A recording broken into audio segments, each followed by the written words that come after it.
Hold your horses. Give me a... Okay, well, first of all, there I am. Hello. Let me scooch it down a little bit. Maybe up a little bit. Maybe shush. Maybe down a little bit more. Maybe I just need to find the perfect balance. And also, where are you? There's window capture. See, these are the kinds of things that I have to actually just like do. There we go. There we go. I've been sick. Mostly. Let me turn on my light. Does that help? Oh, only a little bit. Only a little bit. What sludge are we seeing today? I don't know yet. I have burrito.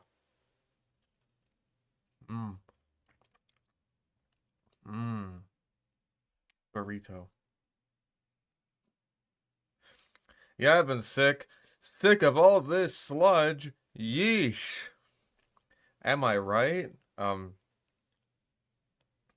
I still don't know if I'm totally 100% better.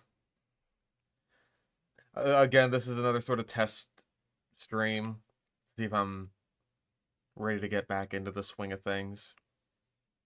Or if my throat's gonna die on me again like it did at the end of last stream.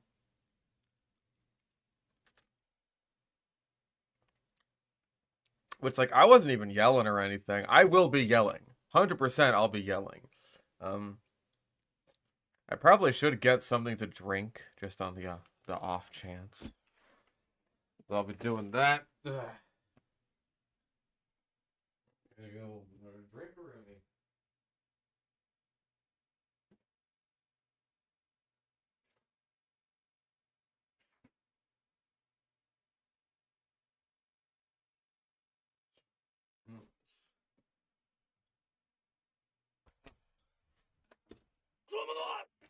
Now playing Pock Full of Sludge by Sludge Johnson and the Sludge Up Click. Thank you. I appreciate playing the sludge. And also the donation. No, not Dr. Pepper's. I have juice. I have apple juice. Apple juice. Suggestions above in chat. What do we got? Oh god. More Spino snack. Okay, at least this one isn't a roleplay one. I can tell by the title. The Apex Predators That Weren't Apex at All by Spino Snack.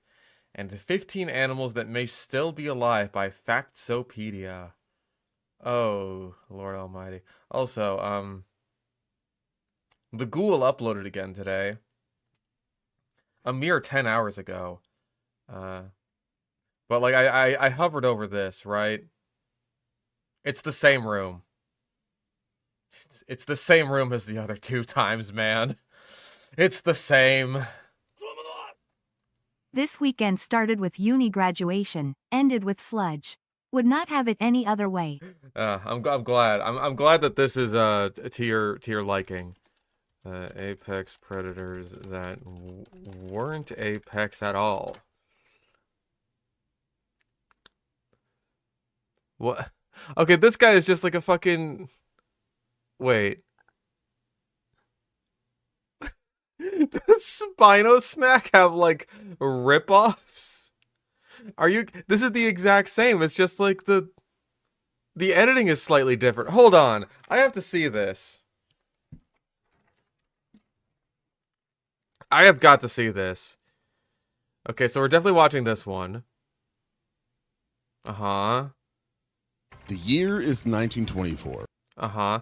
And then with this one... The year is 1924. Is that... That sounds like him. The year is 1924. A paleontologist walks into a museum carrying a skull.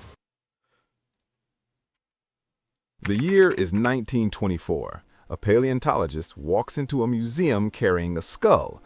It's the exact fucking... It's not even a re-upload. It's the same.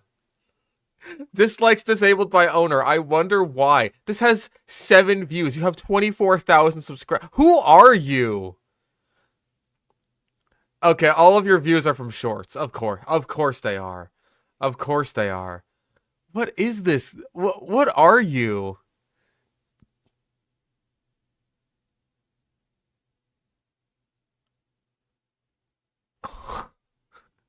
This is one of the weirdest things we've ever discovered. Goodness gracious. The year is 19. I'm sure it is. I'm sure it is. Anyways, Christ. That's a way to start things. Also, I'm looking at this thumbnail, and like originally I thought that the that Spino snack, he just I got a pocket full of sludge. yeah, he just had a pocket full of sludge. Originally, I thought he was just like kind of tracing paleo art, like, and kind of sketching them out. But I'm less convinced of that. I think it's AI, and this for a couple reasons actually. Number one, if we go to Spino Snack's channel and just sort of you scroll down long enough, there they are. These thumbnails here are just so obviously AI that it's like, just give me a fucking break, right? So if you use AI once, there's not much really stopping you from using it again. And so I think he just kind of uses the same prompt. And they won't leave my ass a ludge. Me too. And I think he just kind of uses the same prompt on a bunch of different, like, basically stolen paleo art. That's just gross. Because, like, I tried something similar in ChatGPT, and I came out with an almost identical result. I just, like, plugged in this image of the T-Rex that he's stolen here, and I got almost the exact same result.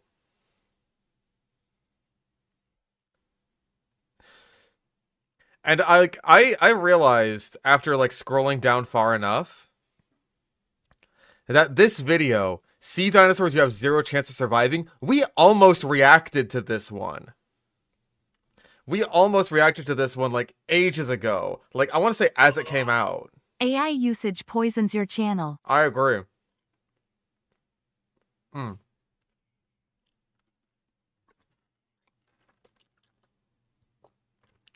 But yeah, like, we almost reacted to this one, but then I was just like, wait a second, this just seems like a guy doing his thing. And, like, this is one of his first videos. I don't want to be, like, a douchebag. But it turns out maybe I shouldn't have been so generous. Yeah, sea dinosaurs, and the image is a Helicoprion and a great white shark, but that's obviously the standard for Megalodon.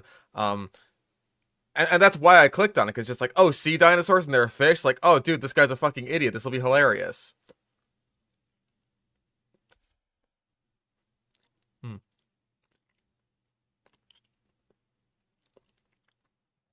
But anyway, it's this one specific video that we have to react to, and I will do that as soon as I'm done eating my burrito.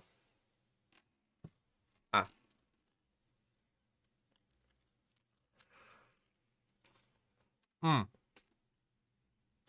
Second video, right?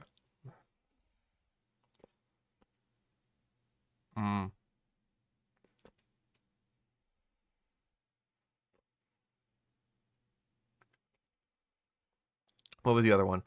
15 extinct animals that may actually still be alive. Faxopedia.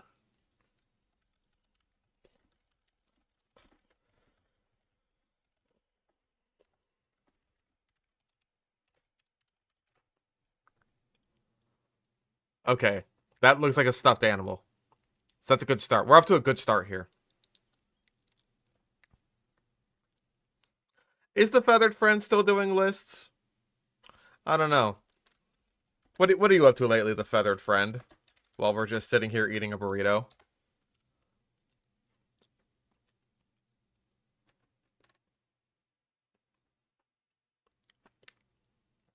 Oh, he's still making them, all right. Hey!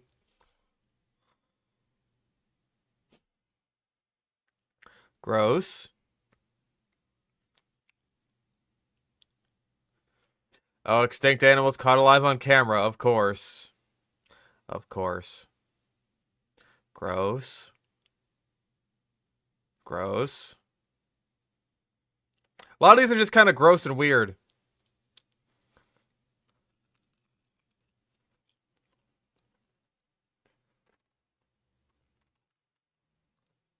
Mm.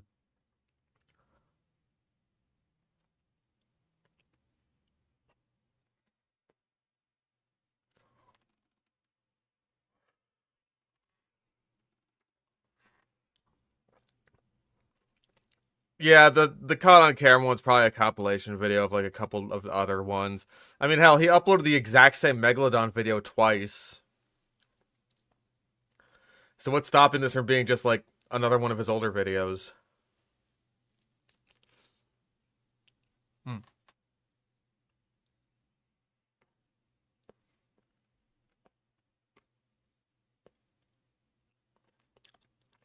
Burrito.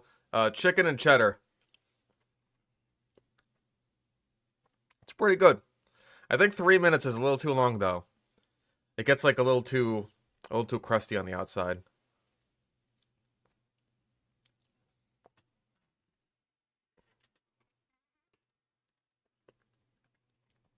Mm.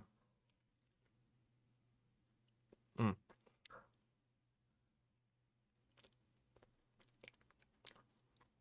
I didn't actually end up making my shrimp last night. I'm really disappointed.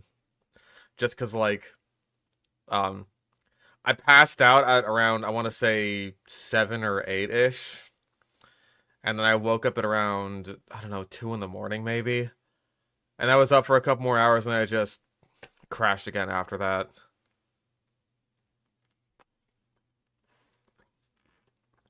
Mm. I have also been trying to work on the top 50 species video. That one's almost done. I mean, it is basically done, but the only thing is I keep getting copyright claims because I use some clips from Walking with Monsters, and those keep getting claimed, so I can't make money off the video. So I gotta do a little bit of editing and just re-rendering the whole thing, which sucks because it took like 5 hours to render it. Hmm. And yeah, it's great. Like, I wouldn't have expected Walking with Monsters to get me copyright claim just because, like, the whole thing is up on YouTube.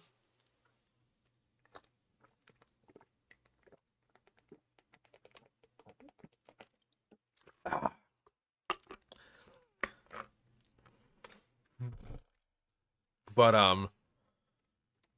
I guess I just didn't take into account that the people who upload the whole documentaries and the clips, like, they're allowed to do that, they're just not monetized.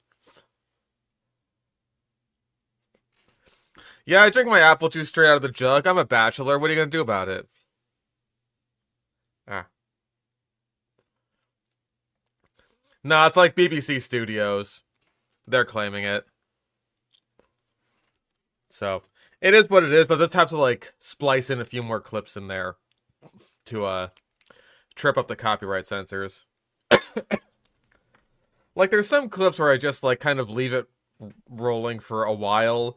Like, Arthur Pleura is one of my suggested species.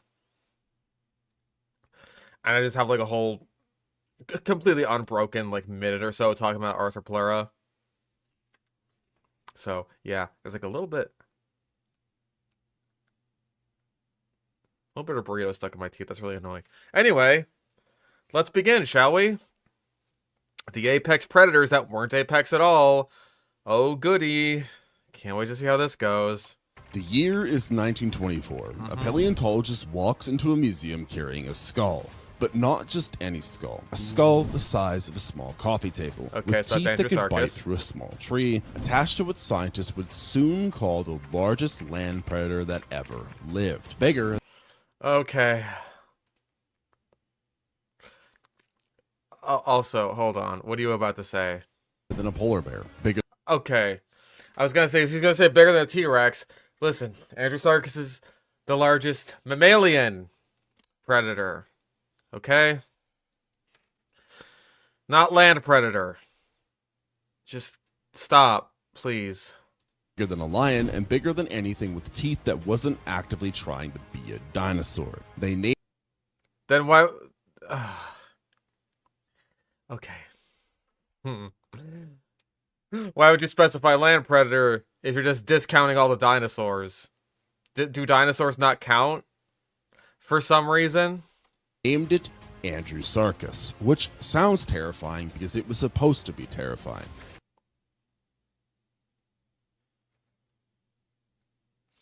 Huh?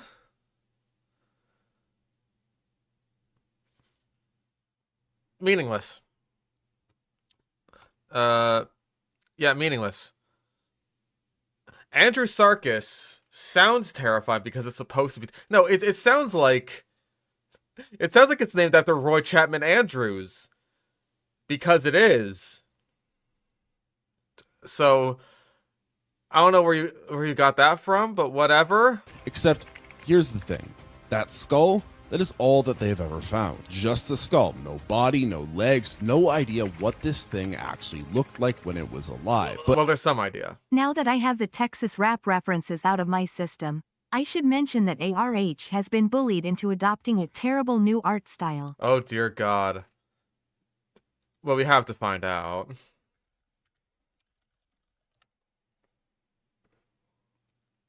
Mm.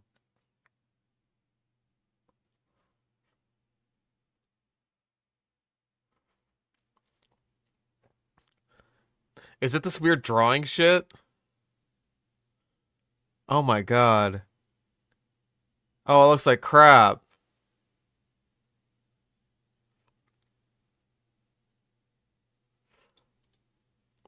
Oh, You find a 15-foot alligator crushed into a Jesus. It's like some shitty fucking comic style. Yeah, I'll get a toothpick. This is annoying the shit out of me.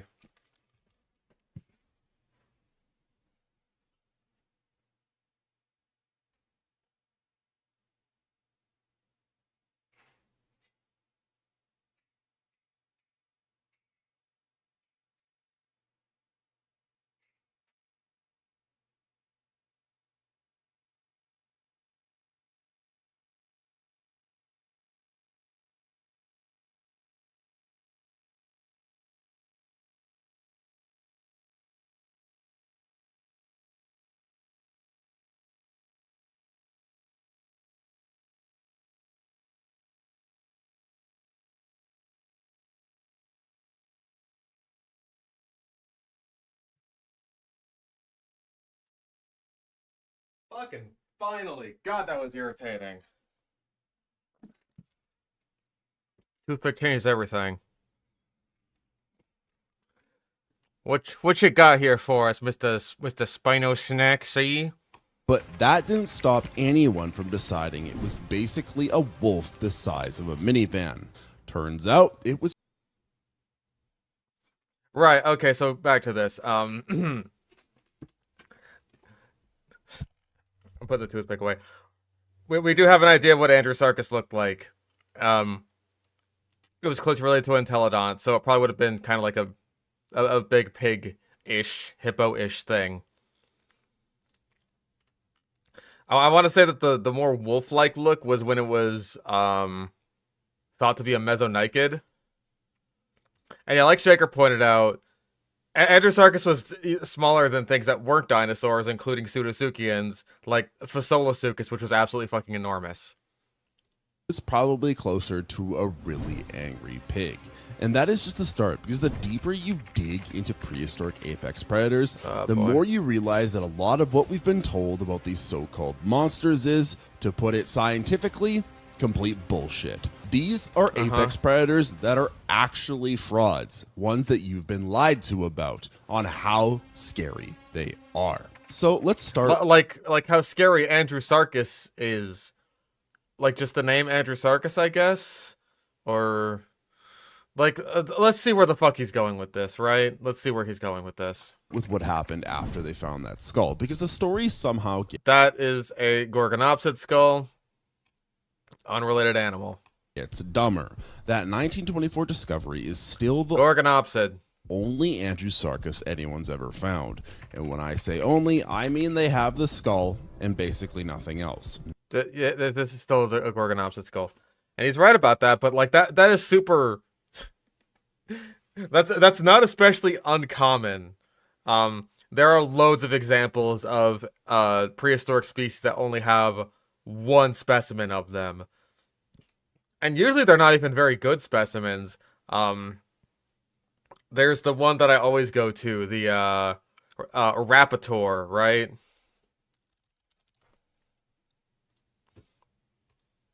That's it. That's all you get.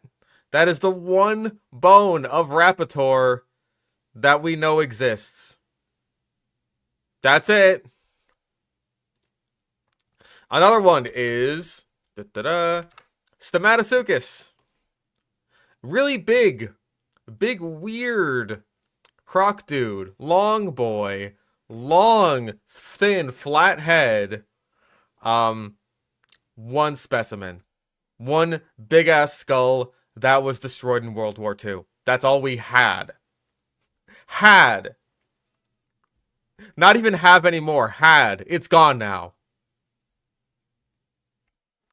But yeah, this is super common in paleontology.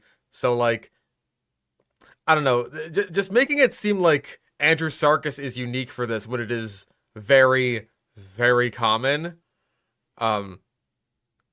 Like, I feel like it's probably more the case than not that some prehistoric species are only known from a single specimen. So yeah, just like making such a big deal out of this for Andrewsarchus in particular, I don't really get this at all. No body, no legs, just a head sitting in a drawer somewhere. And from that... Try being just a finger bone or just a tooth. Andrewsarchus is lucky. Scientists built an entire apex predator. For decades, everyone assumed it was related to these wolf-like mammals called Miosonchids. So Miosonchids. I'm pretty sure it's Mesonychids, but I know for a fact it's not that. It's like...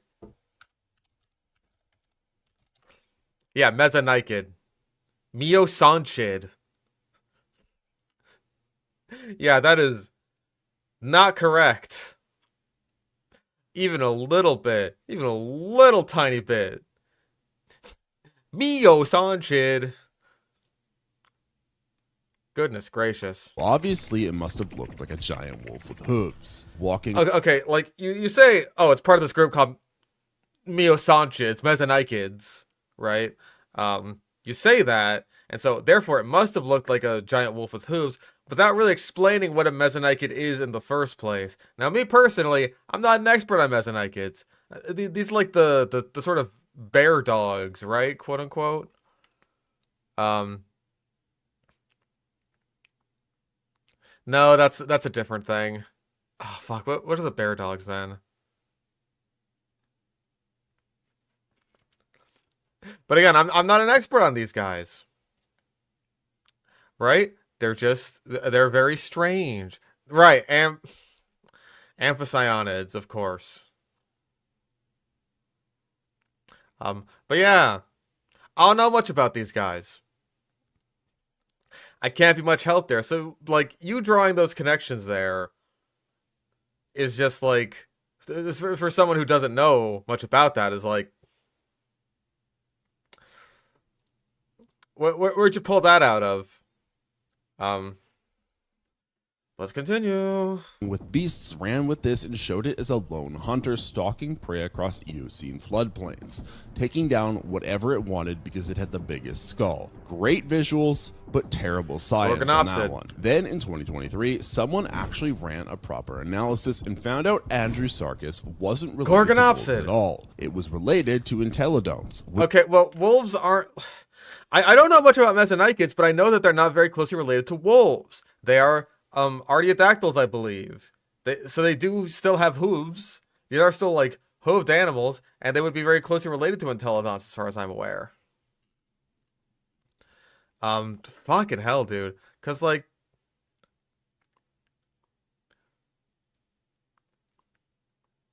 yeah, they're artiodactyls. Or wait, a sister taxon of artiodactyls. Recent evidence now suggests no close relation to any living mammal. Long was disputed. Catch imagination. Skulls and teeth.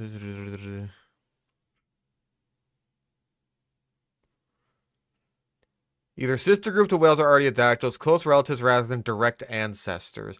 Others define it as basal to all ungulates, occupying a position between Perissodactyla and Ferae. In this case, the resemblances to early whales could be due to convergent evolution among ungulate herbivores that developed adaptations related to hunting or eating meat. Okay, so it's confusing. It's all over the place. Yeah, they're weird. But the fact that they're like sister to artiodactyls in some estimates proves that they would have been at least closely related to entelodonts. At the very least, like the original idea of, Andrewsarchus being this kind of big wolf with hooves, quote unquote, is not all that meaningfully different from it being closely related to entelodonts. Right? Because, a big carnivorous pig would kind of be like a wolf with hooves. If you think about it. If you really use the old noodle there. Which are called hell pigs. So instead of being a sleek Terminator predator, pigs. it probably looked like a massive pig with an uncomfortably long face. And we all know that pigs are really big and fat and extremely round and drawn in MS Paint. And they think they're fast, but they're not. Also, he's using these images here that really don't go along with what he's saying. First of all, it's not an entelodon, it's just a close relative of them. Second of all, this looks nothing like a pig. This looks nothing like a pig at all. So that doesn't really help your case any. And here's where it falls apart completely. Oh, the boy. teeth have these dome-shaped cusps with wrinkled enamel, which you don't see in pure meat eaters. You see that in animals that eat whatever they stumble across and need teeth that won't shatter when they bite a rock by accident. Yeah. A rock.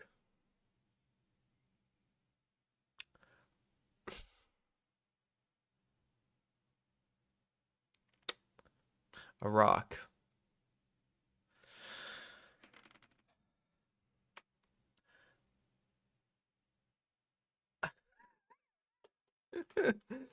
I don't understand at all what any of what are you saying? This is so meandering, dude. Like, you could just say that they had dentition that would have made them omnivores. That still means they needed to eat meat, first of all. You know bears are omnivores, right? Like bears? Like big-ass fucking grizzly bears? I imagine that their teeth are shaped the way they are because, if you're biting through some tree bark to get some grubs or something, or, I don't know, just any of the billions of things that bears use their teeth to chew on, it's like, yeah, they need them for lots of different things. It's not necessarily like, oh, the teeth need to be structured in such a way that is so strong that even if they eat a rock, they won't break? What? Huh? Like, you make it sound like it's kind of almost like a grazer, right? Like it's just sort of on the ground, sort of like hoovering up whatever plant matter's on the ground. If it happens to hoover up a rock, then it's just like, oops, good thing my teeth are specifically evolved to not break when I eat a rock. Maybe he's actually saying something completely different, but I have no fucking idea what that is. Like, You don't think that maybe teeth that could bite into a rock could also bite into other things that are hard, like bones? Can we... Let's pull up the Andrewsarchus skull for a second here.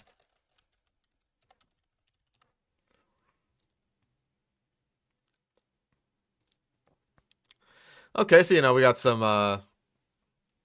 this is pretty typical of a lot of mammals, especially around the time. Like, a lot of early whale skulls do look decently similar to this.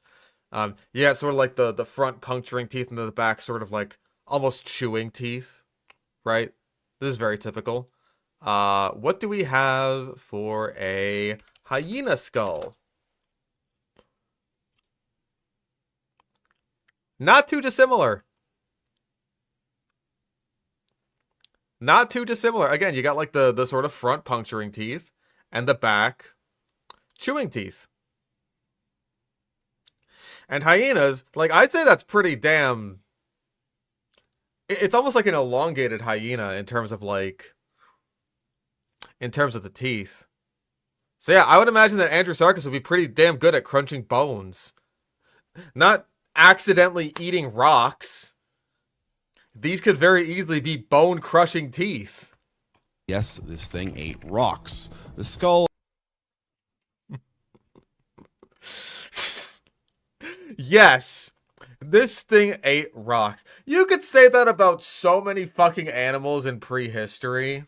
You could say that about, like, plesiosaurs. You could say that about sauropods. You say that Andrewsarchus was eating rocks. Just on accident, because it's that fucking shitty at its job of eating things. Oh dear God, we're in for such a fucking roller coaster already. Has this flat top with barely any crest for jaw muscles to attach to. So despite being... Okay, you had like the... This has like the little arrow pointing at the nose, so I thought that's what he was talking about, like jaw muscles to attach to the nose? What the fuck are you talking about? But okay, what are you talking about here? This flat top with barely any crest for jaw muscles to attach to. So I imagine that the jaw muscles will be attaching, like, you know, there. The flat top. I don't know what you're talking about. Genuinely no idea what he's talking about here. So despite being enormous, the bite force is probably pretty pathetic for something supposedly terrorizing an entire ecosystem. Oh, Scientists boy. found a single skull and decided it was definitely the largest land carnivore ever. Maybe, but it probably wasn't the fiercest. That is literally like You just said it wasn't even a carnivore. You said it was eating fucking rocks. finding someone's severed head and announcing that you discovered a bodybuilder or a marathon runner. Oh, for fuck's sake, we gotta do this shit. Okay, I have to explain a very fucking basic concept of paleontology here, which is phylogenetic bracketing. Basically, if you find material from one animal that says, okay, you know, this is like... This is pretty similar to something else that already exists that maybe we have more material from, like Raptor is another example of that. Like, we know that this is a finger from a large theropod, but we don't know of any other large theropods in the area, therefore this must be a new species. That's a super easy example of that. So, like, initially, the assumption being that this was, you know, a very large Mesonychid meant that, okay, we're going to take the Mesonychid material that we already know and scale it up to the ridiculous proportions of Andrewsarchus's skull and make an estimate based on that. Like, people be acting like science is so definitive, like, man, I think it depends. You know what I mean? A lot of these are estimates, and scientists will very gladly tell you that. And they'll gladly tell you that if more material would get found, then obviously they would change their position on those estimates in order to align with, like, whatever the current facts are.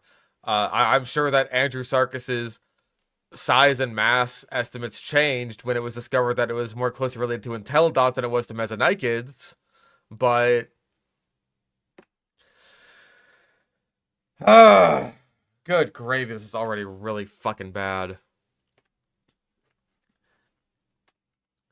But, like, phylogenetic bracketing is such a basic concept that you have to understand for paleontology, and you also have to understand that these are estimates. Yeah, let's look at an entelodont skull. Let's look at, like, Daeodon. Daeodon, I think, is one of the largest.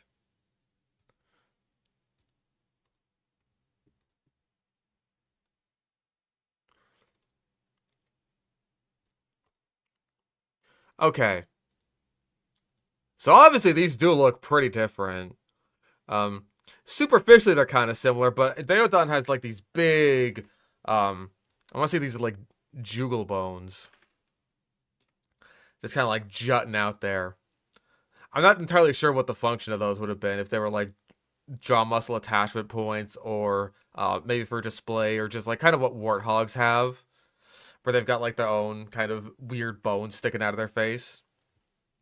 Yeah, I think he was talking about like the top of the skull, and those do look pretty similar.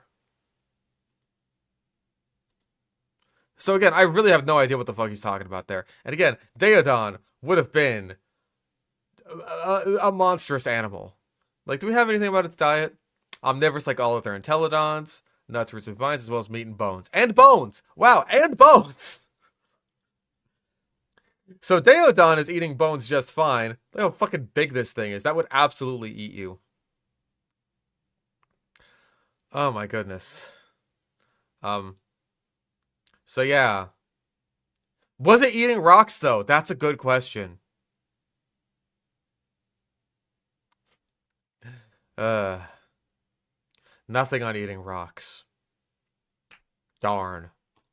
You don't know what the body was like. It could have had tiny legs. We simply don't know. What it Scientists will be glad to tell you that they don't know these things. These are estimates based on phylogenetic bracketing. probably did was dig for tubers, scavenge carcasses, and maybe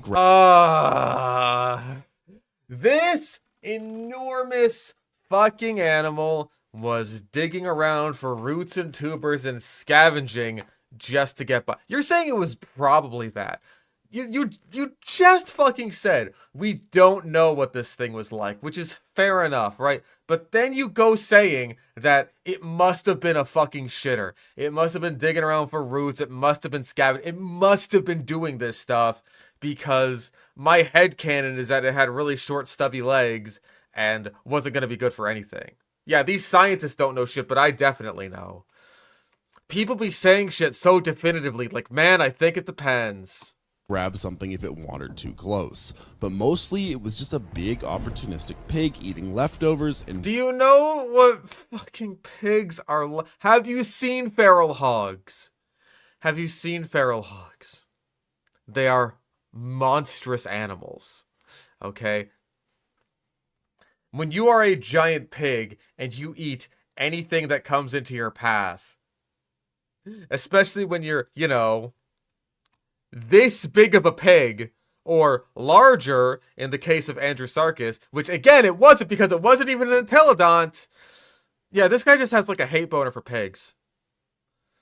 Fucking hell, please go to the next species. You've slandered Andrewsarchus enough. Vegetables. Yes, the apex predator of the Eocene was basically a garbage disposal with hooves. Bears eat vegetables, you fuck ass. Just if one skull can fool everyone that bad, you'd think having more keep fossils going. would help. But it turns out it doesn't, because we're about to talk about an animal that scientists have been getting wrong for decades despite having actual evidence. The dunk. Dunkleosteus has been... Okay, also, Dunkleosteus is also known only from the fucking skull. It's only known from the head. Same exact situation as Andrewsarchus. For fuck's sake. That's a terrible transition. That is an awful transition. Terrible example. Please continue, I guess. And sold as the world's first vertebrate super predator. Maybe I'll give you vertebrate, I guess. It was school bus sized, 8 to 10 meters long, with jaws that could bite with the force of a T-Rex and open in 1/50th comparison. Yep. 50th of a second to vacuum and prey like some kind. Gotta do the fucking it could open its mouth fast thing every single time. Yeah, 8 to 10 meters, that's too big even for pre-shrunk dunk. Even for pre-shrunk. Kind of underwater guillotine. Documentaries show it as this massive armored nightmare patrolling Devonian seas, slicing sharks in half, completely unstoppable. Cool story, badass story even, but the completely wrong size. Because in 2023, researchers went back and actually measured things properly. Yeah, this is the roleplay guy, it's the same one. And even when he doesn't try to roleplay, instead of just guessing based on fragments. And they found out that the biggest fragments, and it's the whole fucking head. dunk was probably 4 to 6 meters long, not 8. They cut it almost in half, and research. Is that even the right size?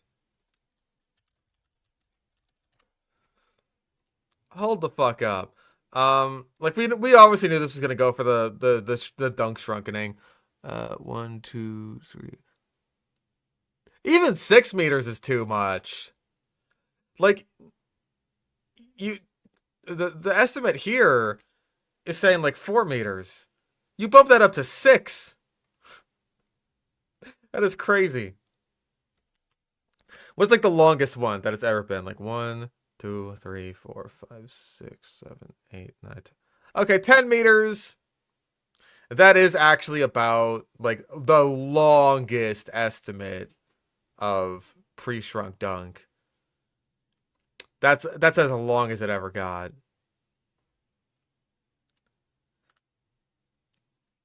So I'll take back that one, I suppose. But actually no, I'll give it right back because you just said it was 6 meters long. So yeah, I'm pretty sure it was a reevaluation of like a bunch of different placoderms and not just the Dunkleosteus. Dunkleosteus is just like the most famous of the placoderms. So when it got resized, then it was just like, oh, you ruined it. Thanks a lot, science. Researchers knew how bad this looked because they literally nicknamed it Chunkyostis in the published paper. That is not me making Okay. a joke. That is what scientists called it, Chunkyostis, because instead of being long and sleek like a shark, it was short and extremely fat. But it gets better because they did CT scans of the skull and found way more cartilage than anyone expected, which means all of those bite force calculations everyone's been citing for years are probably not entirely accurate because the jaw muscles attached in completely different places than they thought. So I don't know what cartilage has to do with that. That's strange.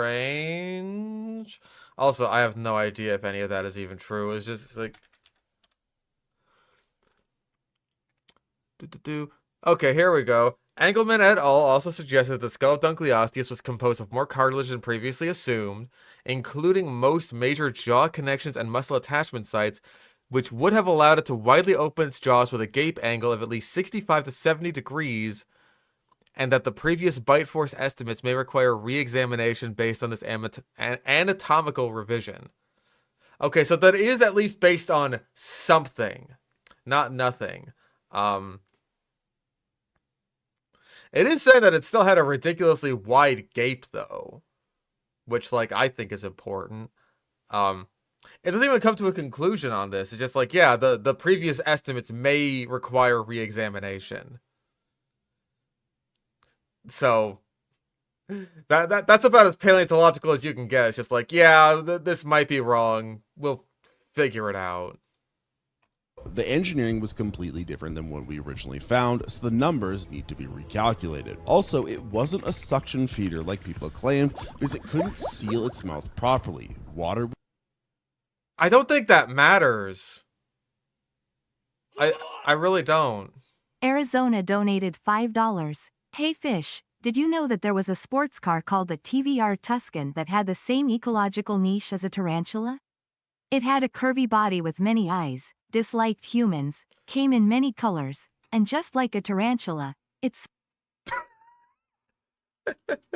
I'm sorry, that just cut off at the perfect time. I apologize. Thank you for the $5, but that cut off at the perfect fucking time. God.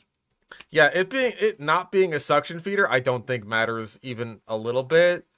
Because, well, first of all, I didn't think it was one in the first place, and that never really impacted my opinion on, oh, how dangerous this thing is.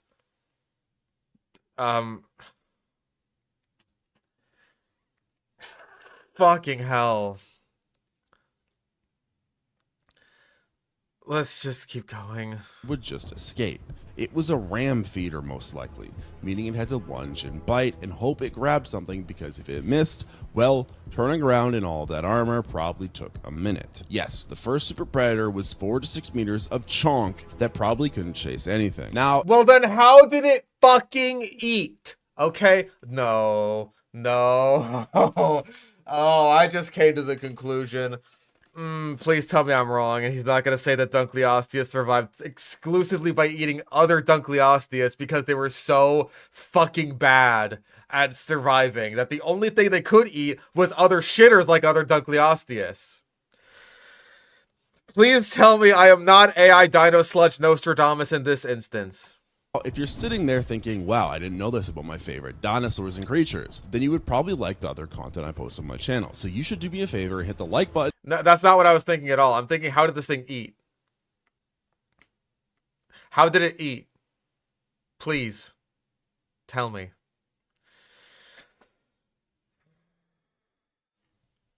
Goodness gracious. Yeah, no dinosaurs have been mentioned in this list so far. Yeah, fuck it. No dinosaurs have been mentioned. Also, misleading video title, because fuck you, stinky ass. And yeah, subscribe or else. Oh my god. Do we have, even though it was huge / dangerous, it was an herbivore? Like, we kind of have that. For Andrewsarchus, it's like, yeah, this thing was eating fucking vegetables. And also rocks. Even though it was huge / dangerous, it was eating rocks.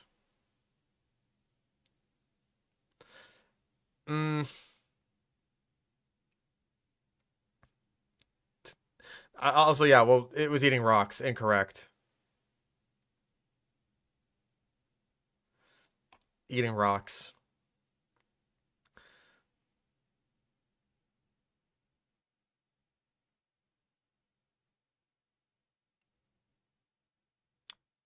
Okay. Let's continue. Please tell me how Dunkleosteus ate literally anything if it was so shit at eating. And subscribe to the channel, because apparently that helps. Also follow us on TikTok and Instagram for other That's videos great. that you won't find here. Now let's get back to the frauds. At least with Dunkleosteus, we know where the teeth or blades went. For over a century, scientists couldn't even figure out which end of Helicoprion the teeth belonged on. Okay, so that was the transition. We have no idea how the fuck Dunkleosteus ate literally fucking anything, because it needed to... It was a ram feeder, like a lot of sharks are today. And they do just fine. But because it was short and fat, so unlike so many sharks. Oh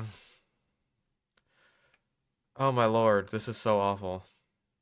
Though. This is a Permian fish thing that had a spiral of Fish serrated thing. teeth. And when people found those spirals in the 1800s, they had no idea Fish what to thing. do with them. Some put the whirl in the nose, some put it on the tail, some probably suggested it was a hat. I don't know. They were guessing blind and hoping something would stick. Listen, most people figured that they were teeth. So, like, sometimes they would stick them, like, on the nose or on the dorsal fin or something like that to be like, maybe this works, right? But like the general idea was that they were teeth. Popular image became this He really just kind of likes suggesting that scientists are fucking stupid. buzzsaw shark with a circular saw blade jutting out of its face, cutting prey in half like some kind of aquatic table saw. Great for movies, but most likely completely made up. Then in 2013, someone found a fossil with actual cartilage preserved and did a CT scan. It turned out the whorl wasn't external at all. It was inside the lower jaw, coiled up in this pocket with the working teeth positioned near the back of the mouth. When it closed its jaw, the whorl would rotate backwards and pull prey into the throat while slicing it. The whorl would rotate back again, like you don't understand how fucking teeth works. You don't understand how teeth works. Let's just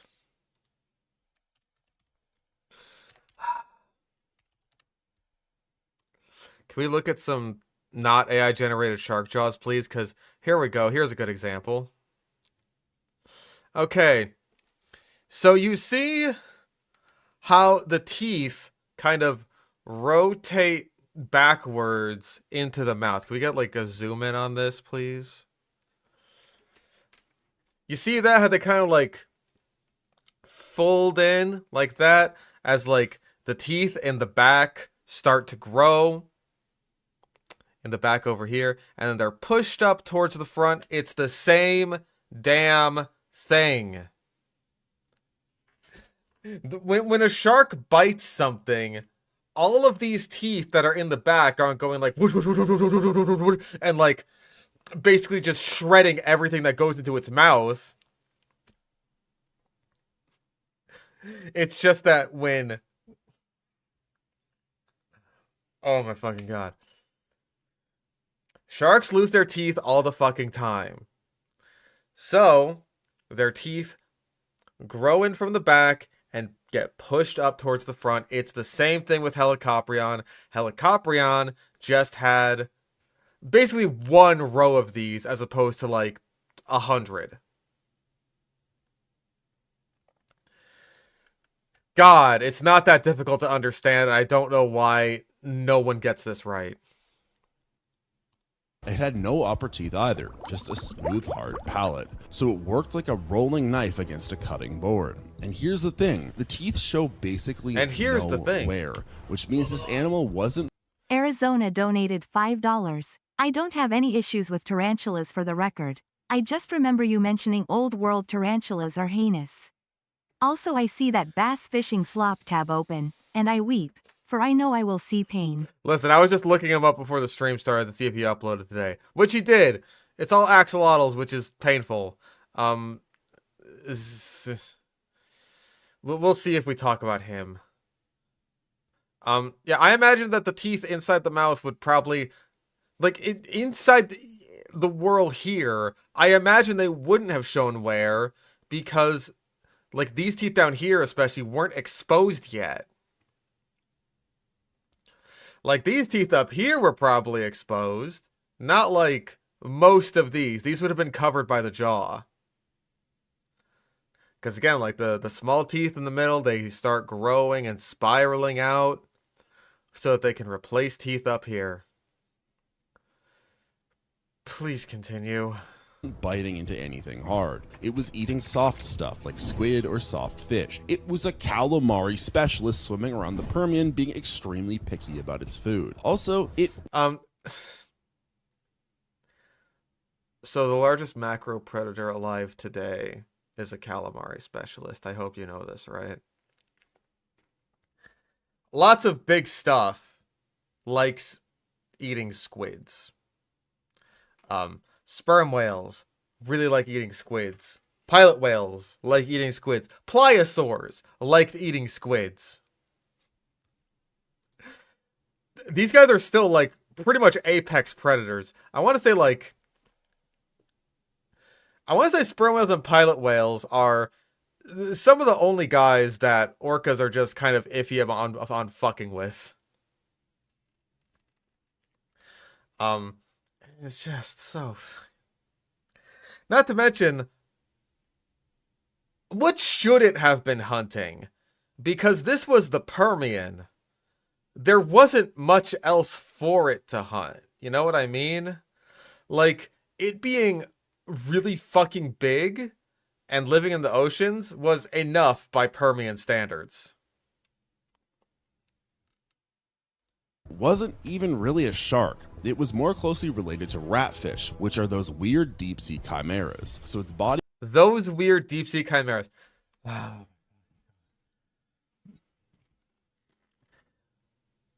He's so bad at explaining things. Just awful. They're also called chimeras. They're not literally chimeras like in fucking Full Metal Alchemist, right? Or mythology. They are a type of cartilaginous fish that is closely related to sharks and rays, known as either ratfish or chimeras. They primarily live in the deep sea. Is that so fucking hard to say? Body probably looked more like a stout eel than anything sleek. Are eels not sleek? That would be like one of the first words I used to describe eels. And it could only slice once per bite because the world had to reset when the mouth opened.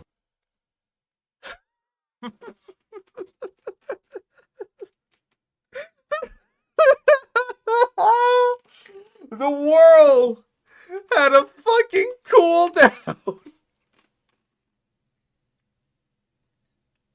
He really does think it's rotating.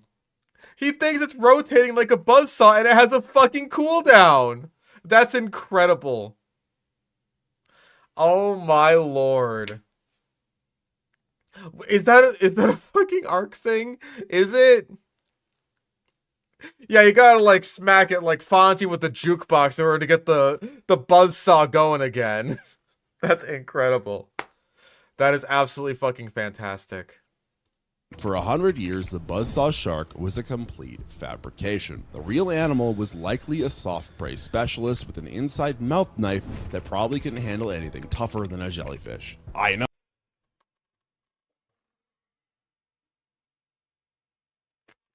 You just said it hunted fish and squids.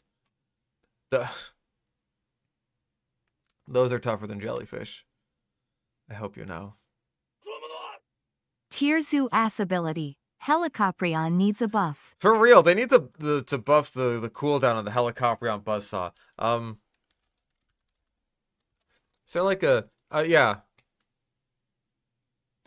So squids and cuttlefish have this internal structure called the cuttlebone, right? I'm pretty sure squids also have this. Like in cuttlefish, it's certainly the cuttlebone. In other cephalopod families, it's called a gladius. Yeah. Okay, so the gladius is inside of squids. These are hard structures inside the bodies of squids and other cephalopods. Right? That's still a hard structure. Okay? That is harder than a jellyfish. You fucking idiot. No, terrifying, right? Knowing what something ate doesn't tell you how well it could actually kill things, which brings us to the Permian period and a group of animals that look You're already in the Permian period. We just talked about Helicoprion. absolutely terrifying on paper. Gorgonopsids were the apex predators of their time, which was about 260 million years ago, and they had everything that you would want in a nightmare creature. That's an AI line. 100%. 100% that's an AI line.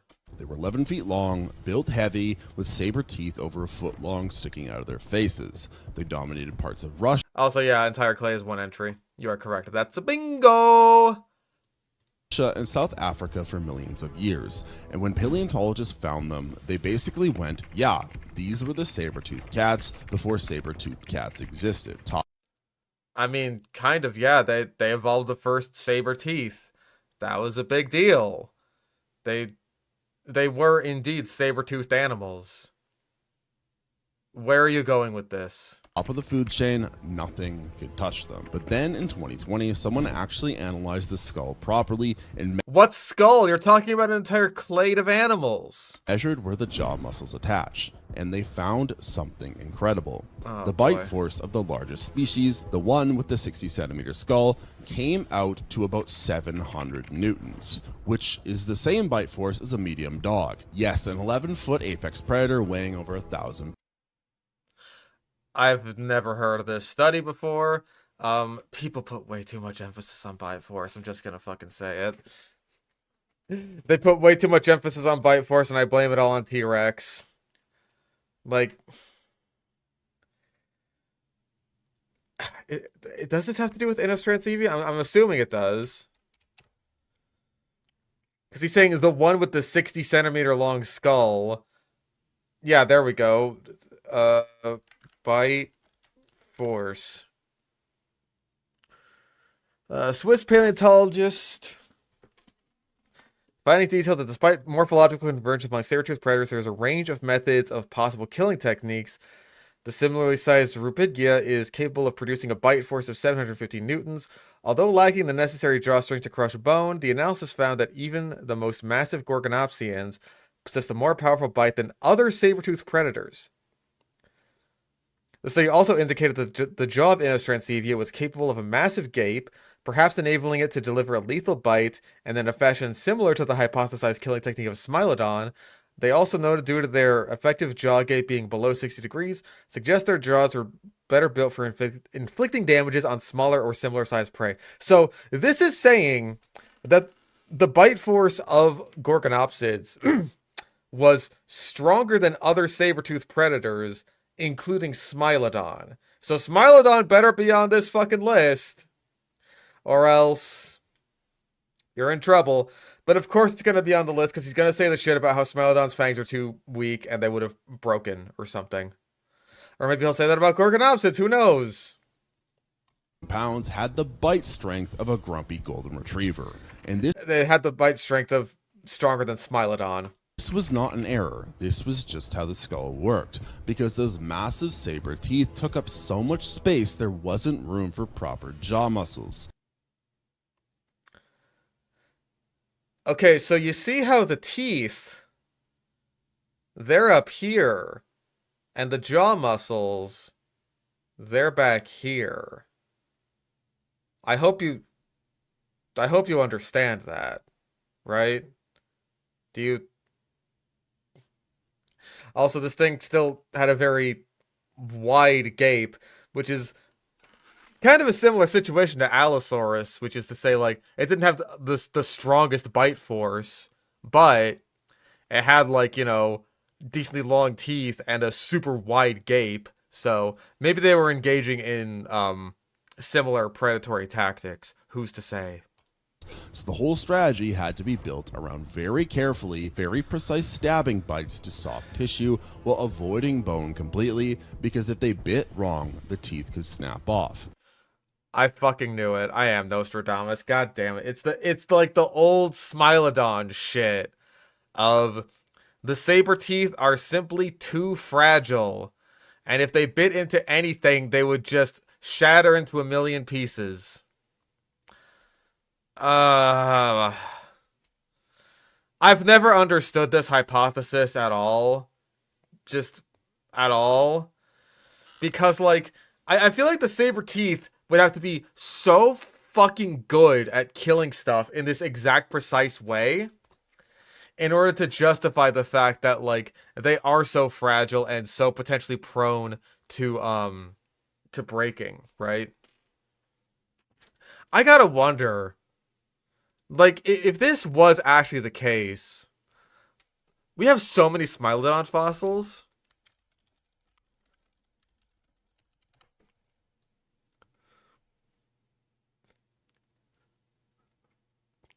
Broken or damaged canine teeth. Fucking, I can't go on National Geographic because they're just like, hey, make sure to give us money so you can look at our articles. How about fuck you? I'm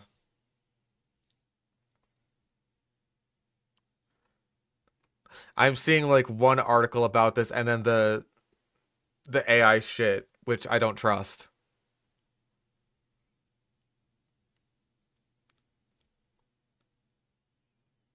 So yeah, I have no idea how common it is. I have no idea how common it is for Smilodon to be found with like broken teeth. But I imagine like if they were that fragile, it would be incredibly common.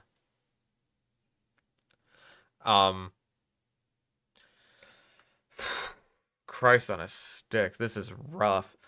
Like a lot of people will say shit that like Smilodon's teeth would have been pretty much exclusively for like display and stuff like that, which I just don't buy at all. Like, they're your teeth. You eat shit with them.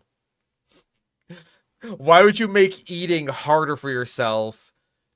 Just like I can't imagine evolutionary pressures that would be like, oh yeah, eating is way fucking harder, but like you can grow your teeth as long as you like.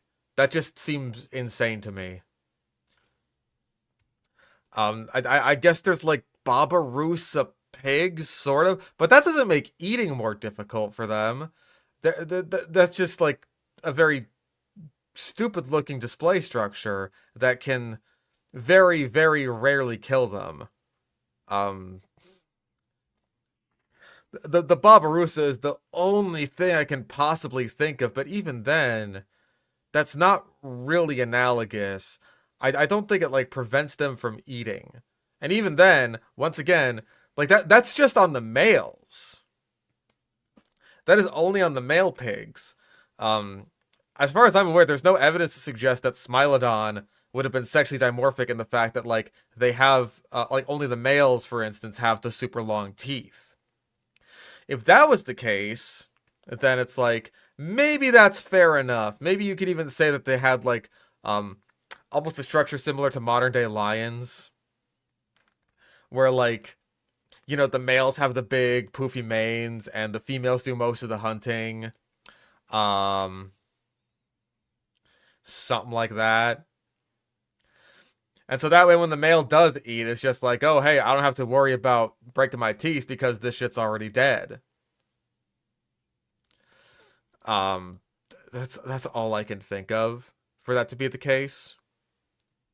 But all Smilodons and other saber-tooth cats, they had the long teeth.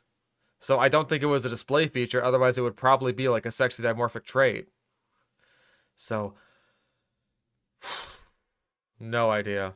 Which happened lots. We have multiple Hold on. Are you going to say we have multiple fossils of them with broken teeth? fossils showing broken fangs. Okay. Let's see these multiple fossils. Snap off, which happened lots. Top-down view, impossible to see. That might even be a Dinocephalian. I don't even think that's a Gorgonopsid. Teeth are intact. Teeth are intact. I'm pretty sure that might just be a cast, actually. Teeth are intact. That's the same one. It is the same one. You can see the same fish fossil behind it. Or, like this fossil here. This is the same one. I still don't even think that's a Gorgonopsid. That looks like another Dinocephalian. And teeth are intact. Fossils showing broken fangs, and some show healed injuries, which means they survived breaking their main weapon and just had to deal with it. Okay, healed injuries could be completely different from like losing their fangs. Goodness gracious. That could be a completely different situation. Like pathologies, which are basically like fossilized injuries, is super common and it's super useful in paleontology because it can tell you like what kinds of injuries an animal was able to survive. Because like if you see certain kinds of teeth marks on a fossil but there's no healing, then that can just say like, oh, the carcass was eaten when the animal died, right? But if you see bite marks or any kind of injuries like that that have healing around them, then that means that whatever this animal was attacked by, it survived the attack. And that, like, was really instrumental with one particular fossil of Edmontosaurus for proving that T-Rex was indeed a hunter. And not just a fucking scavenger like local Spinosaurus fanboy and pedophile Jack Horner would want you to think. So saying that there were injuries that it survived, I don't know what that has to do with the teeth, unless they were regrowing the teeth, which I don't think they were.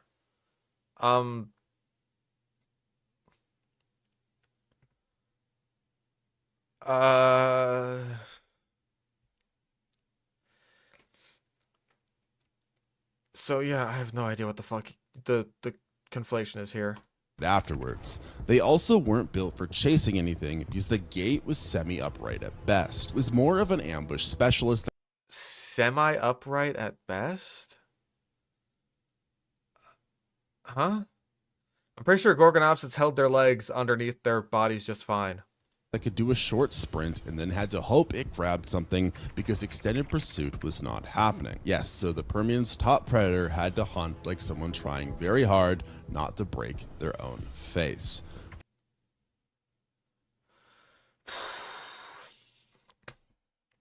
God, this almost gives me the vibes of like kind of the old-fashioned way of looking at dinosaurs and prehistoric animals, where they were like these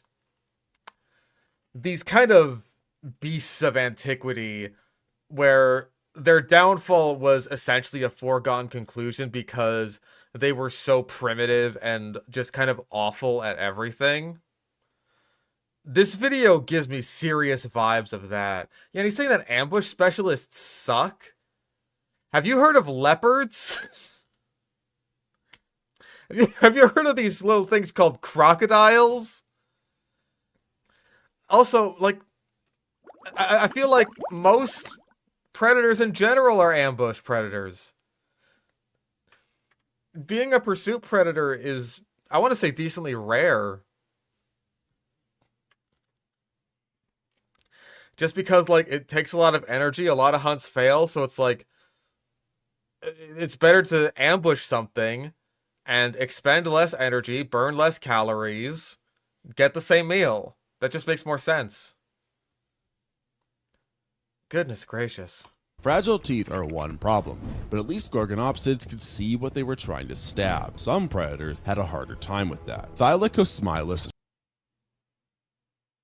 What are you gonna say about Thylacosmilus?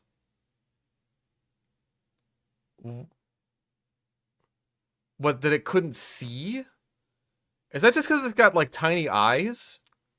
Showed up in South America about 3 million years ago, and it's got the same general idea as Gorgonopsids. Wow, it's like Saber-tooth were actually a rather successful adaptation, and multiple examples of convergent evolution among many groups of unrelated species prove that. Big saber teeth for killing things, except it's a marsupial, so it evolved the whole Marsupial relative. up completely separately. And for a long time, people assumed it hunted the same way as saber-toothed cats that would later show up. It made sense. Big teeth, carnivore, probably ambushed prey and went for the throat. Oh, so ambushing is good now. Now it's good, right?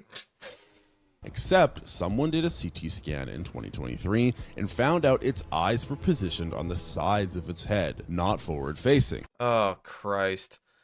What are you trying to say here? Like sideways, where a cow's eyes would go. The saber teeth took up so much room in the skull that the eye sockets had to move to the side. Okay, so you see how the teeth are up here and the eye sockets are over here, right? The teeth aren't, they're not really getting in the way of, what are you saying? What the fuck are you talking? Oh, he's gonna say that's a fucking scavenger. Damn, bro, my teeth are getting in the way of my eyes. Can't see. He might just say it straight up wasn't a fucking predator. Just because its eyes were placed on the side of its head, which is psychotic. It's just a fit, which gave it an orbital convergence of about 35 degrees. And for reference, actual predators sit about 65 Actual degrees. predators. Oh my god, he's gonna say this thing wasn't a predator. Is you need overlapping vision to judge distance when you're trying to kill something that moves. Thylacosmilus had about 70% of the visual field overlap it should have had, which means it could see forward technically, but depth perception was bad, and it had blind spots caused by its own teeth blocking the view. Okay, so you see how the teeth are down here and the eyes are up here. I don't think the teeth were the defining factor here. It had to hunt something, so the current theory is it went after very large, very slow prey where misjudging distance by a few inches wouldn't ruin the whole attack. Very large prey.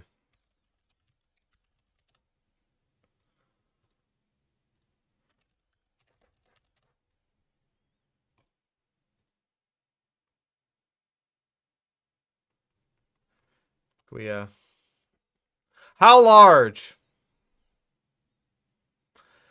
How large was the prey?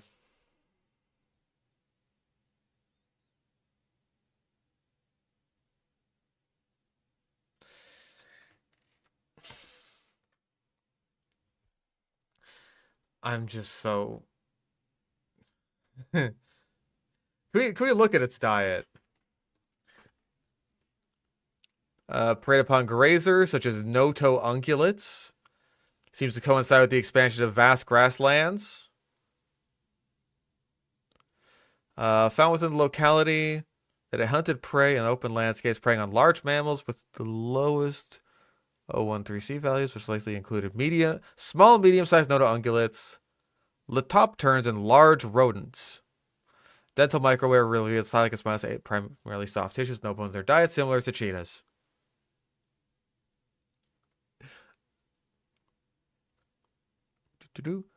Jaw muscles had an insignificant role in the dispatch of prey.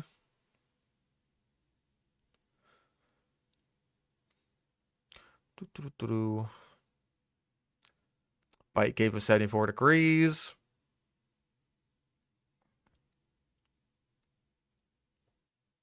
What a fascinating little critter. Or it relied more on smell and hearing and just got extremely close before committing. Oh, I don't think it would... You're viewing this from like a human frame of reference where you have to get really close to something in order to like smell it.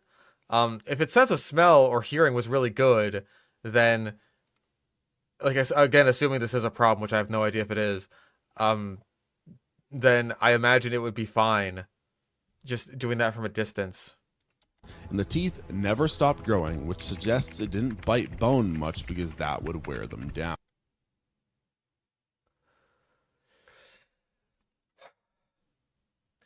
I'm so glad I was reading this, because it's just like...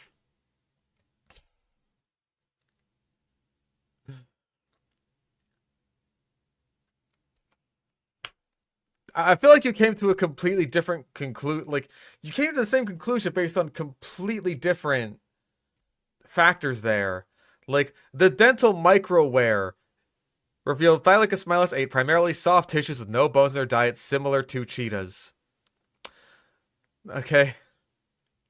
That's why it didn't bite down on bones much, because it just wasn't eating them. It was eating around the bones. And yeah, if they never stopped growing, then it would have to wear down the teeth, because otherwise it would become a problem like it does for rodents, who have rootless teeth that continue growing and don't stop growing, so they need to gnaw in order to wear them down. So evolution gave it giant stabbing weapons and then made sure it couldn't see around them. This is the saber-tooth that needed glasses, and it went extinct without anything replacing it. So apparently the blind stabbing niche wasn't that great long term. Cats. Cats. Cats.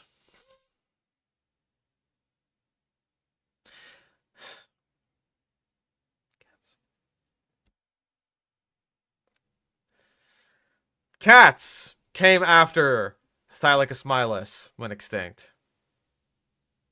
Okay? Cats still exist in South America today. Okay? Cats. Poor eyesight is something you can work around if you're patient, but there's another limitation that's way harder to deal with. God, these transitions are so AI. Like, they're so AI coded. It's just like, oh hey, but like that's one thing, but let's move into the next thing, which is even worse. But it's never worse. And it's one that modern predators don't even think about. Oh, Titanoboa gets sold as this 50-foot nightmare from the Paleocene, which was about 60 million years ago, and people love the idea of a snake that could eat crocodiles and basically had no predators and ruled the swamps. I mean, that's basically true. It would have been large enough to eat crocodilians and very likely would have had no natural predators because, like, I don't think anything in the same area was as big as Titanoboa.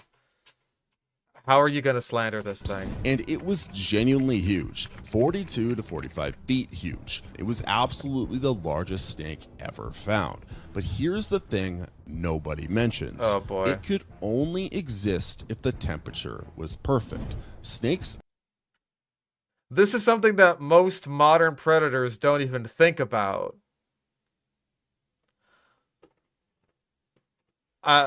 Yes, they do. Yeah, they really fucking do. The biggest reptile today really needs to think about that. The saltwater crocodile. That exists pretty much only in very hot, humid environments. Primarily, like, mostly equatorial. Oh my fucking god, this is insanity. Like, for reptiles especially, absolutely they need to think about the temperature. That's one of the main things that you need to worry about if you own reptiles. I had to make sure that Dimitri had a basking spot of like 120 degrees.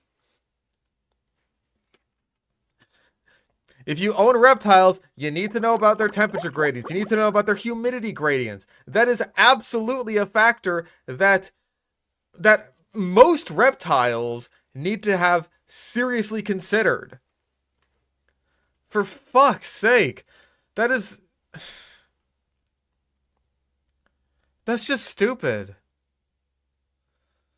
That's just stupid and wrong. Animals care about what temperature it is. There are so many animals that can only exist in a certain temperature range. And especially reptiles.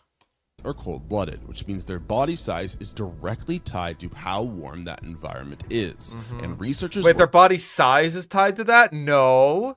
That's not what the... Oh my god. That's not what that means.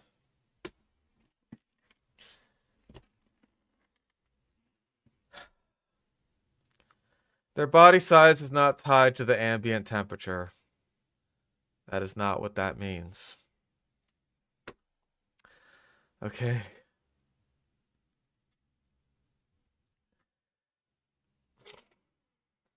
God, what's a good example of this? I know that there has to be like decently sized reptiles living in like relatively moderate climates, right? Like, here's the thing. The temperature around the reptile influences how much they can, like, do stuff. Alligators are probably the biggest example of, oh, hey, size is not a correlation with temperature, right? Because you'll have alligators in places that will completely freeze over, and the alligators are still fine. This applies to not only American alligators, but also Chinese alligators, where the climate is likewise quite cold. most people associate alligators with Florida, with the Everglades, but there are like plenty of places in the United States that completely freeze over, and alligators do just fine, and they still get huge. Paleophis is... I don't know about sea reptiles, because like...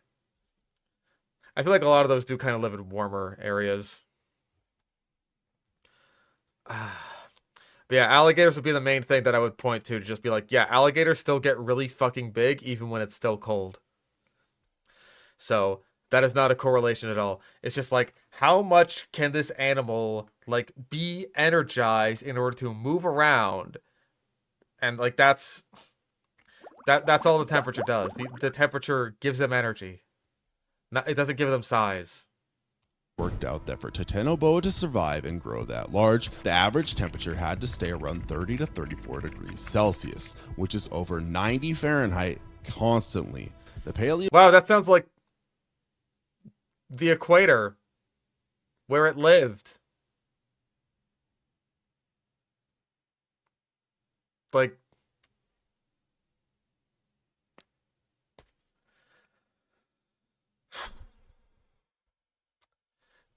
I want to say Titanoboa was living in like Colombia. Yeah, that's like right around the equator. Wow, it borders Ecuador, the country named after the fact that it's on the equator.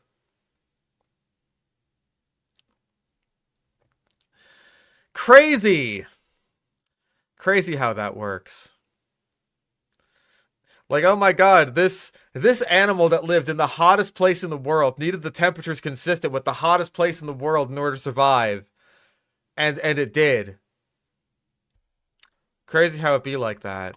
Paleocene was a greenhouse period, so this worked. But if the climate cooled down even a little bit, Titanoboa stops functioning.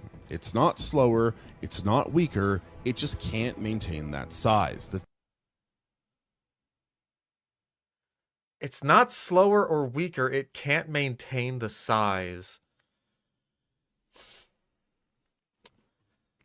You've got to you don't know how cold-bloodedness works at all, dude. Yes. If the temperature dropped, it would have been slower.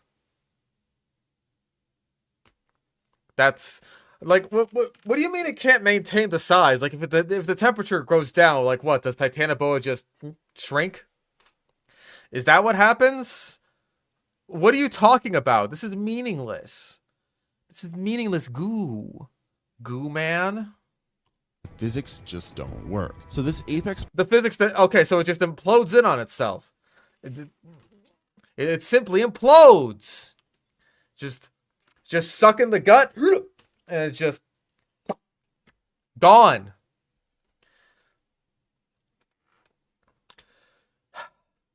Hypothetically, you know, if the temperatures cooled down enough that conditions were no longer good for Titanoboa, what would happen is that they would just slow way the fuck down, not really be able to move around a whole lot, and probably just like starve to death. Or they would just like suffer from stress or health issues due to lower temperatures. Like a lot of reptiles will if you don't keep them at the proper temperatures, stuff like that. Not to mention the surrounding environment would change a lot, so its supply of food would probably go down, which means that like that sort of thing would, like, if it didn't have enough food in order to survive, then that would make it so that, you know, selective pressures are discouraging getting really fucking big, right? But he's just saying that, like, once the temperature goes down, boop, Titanoboa just, it doesn't slow down. It just doesn't exist. It implodes. Predator was completely trapped by the weather. It lived in warm swamps and ate fish and small crocodilians and probably turtles. And it was great at that, but it could never leave. If you dropped it in a... Who the fuck cares? That's still an apex predator of its ecosystem. Are you stupid? Oh man, it can never leave the environment that it is the best suited to living in. Shucks. Consarnit. Dag nabbit. Who the fuck gives a shit? Because this fucking reptile was not cosmopolitan, that makes it a fraud of an apex predator. Like, you can tell, this is the most classic example of the video gets worse as it goes on thing, because, like, we're 12 minutes in, and the AI script has completely lost the plot.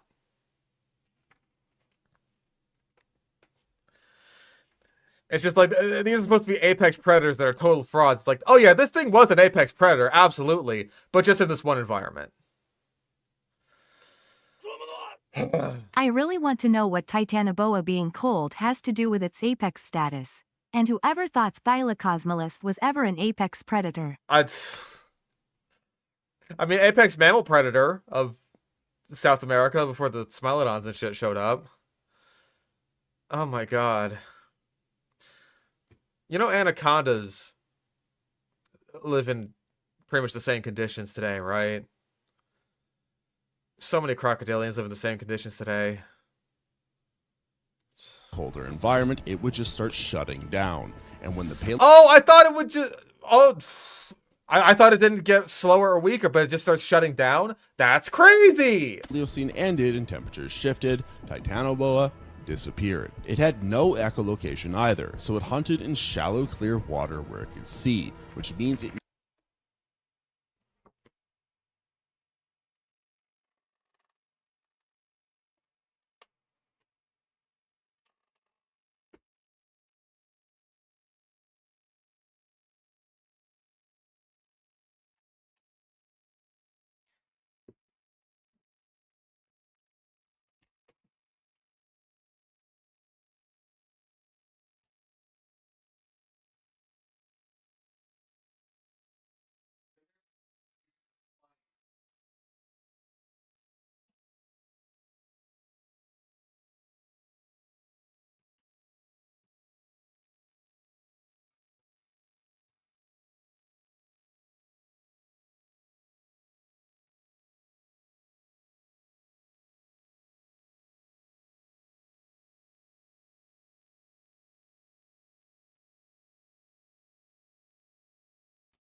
Okay, so this is a snake, right?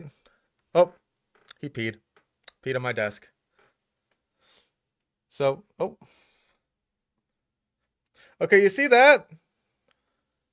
You want to do it again? Yep. You see that thing he's doing with his tongue?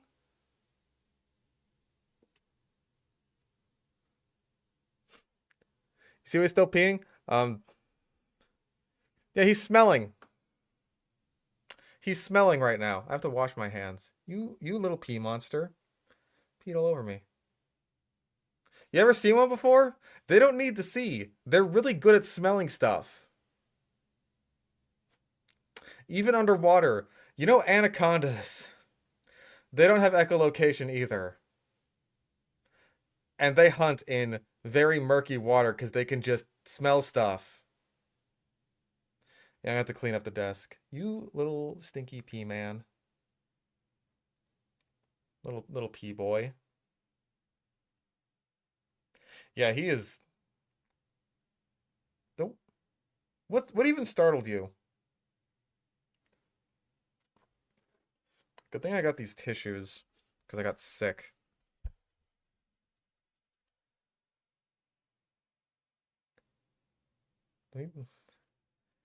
Let me clean up your pee boy. Oh, you are so skittish. Such a skittish little baby. You are a tool of my spite now, I hope you know that, because I am so spiteful towards Spino Snack.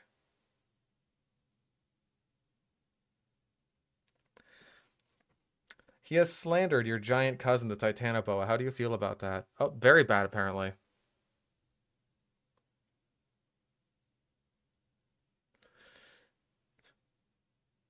He does not like the slander.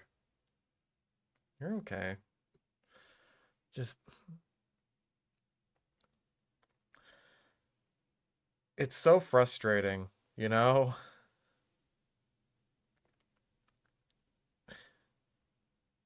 Yeah, Snake's doing okay. He just ate yesterday.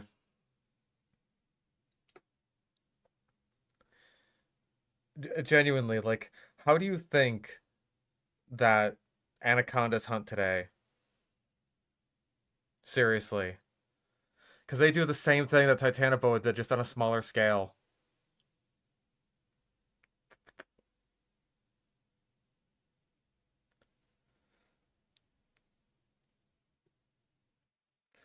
He's not saying that the snake's forked tongue did echolocation. He's saying that Titanoboa, because it didn't have echolocation, would have needed to hunt in crystal clear waters in order to see the prey that it's eating. Which is stupid and dumb and bad. Not supposed to handle them within 24 hours of eating. I did not know that. I'm very sorry. I didn't mean to. I didn't mean to stress you out, little mans. I'm very sorry. I'll do better next time. Yeah, crocodilians don't have echolocation either. They do just fine. I'm going to assume, I actually don't know if we have any skull material of Titanoboa, but I'm going to assume if it's anything like anacondas and crocodilians, it probably had its eyes on top of its head. So that way, if it did need to see stuff, then it could, like, kind of poke its head out of the water like that. I don't mean to startle you, I really don't.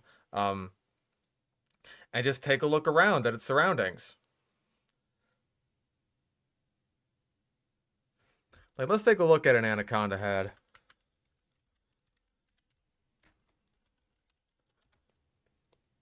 Yeah, you can see that you can see that the eyes of the anaconda, like, especially compared to... Hope you don't mind. Compared to my little trouser snake friend, if you can even see his eyes, because they're the same color as the rest of his head. But they're very up on the top of the head. A lot like crocodilians, and the same as his nostrils, too, also on the top of the head. This is so that the anaconda can come up to the surface and just, like, barely show his head. Just barely show it. Not give away his position. Kind of just look like a little log or a rock or something like that. And then go right back to his business. Which is especially effective in the murky waters that you will so often find anacondas in. Isn't that right? You are colored this way for a completely different reason. You want to be seen. Yeah, at least the anaconda can see past its own teeth. Unlike some of the other chuckleheads on this list that I could name.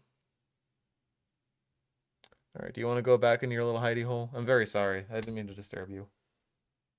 He's red for an amazing reason. I'm going to wash my hands, too. Because you peed all over them, little pee-pee boy.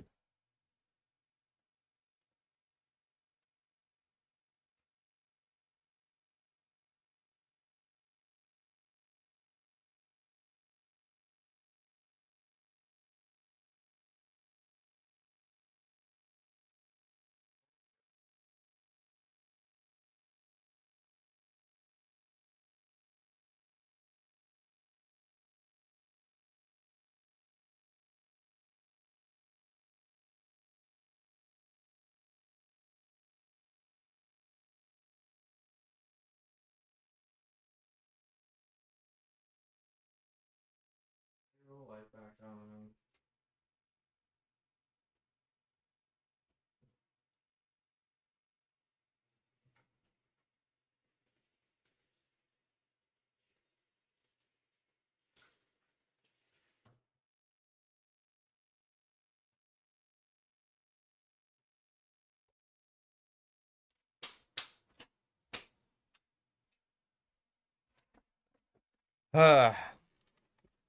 Pee!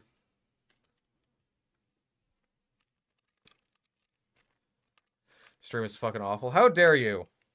There was a snake. There was a snake and you got to see how I washed my hands.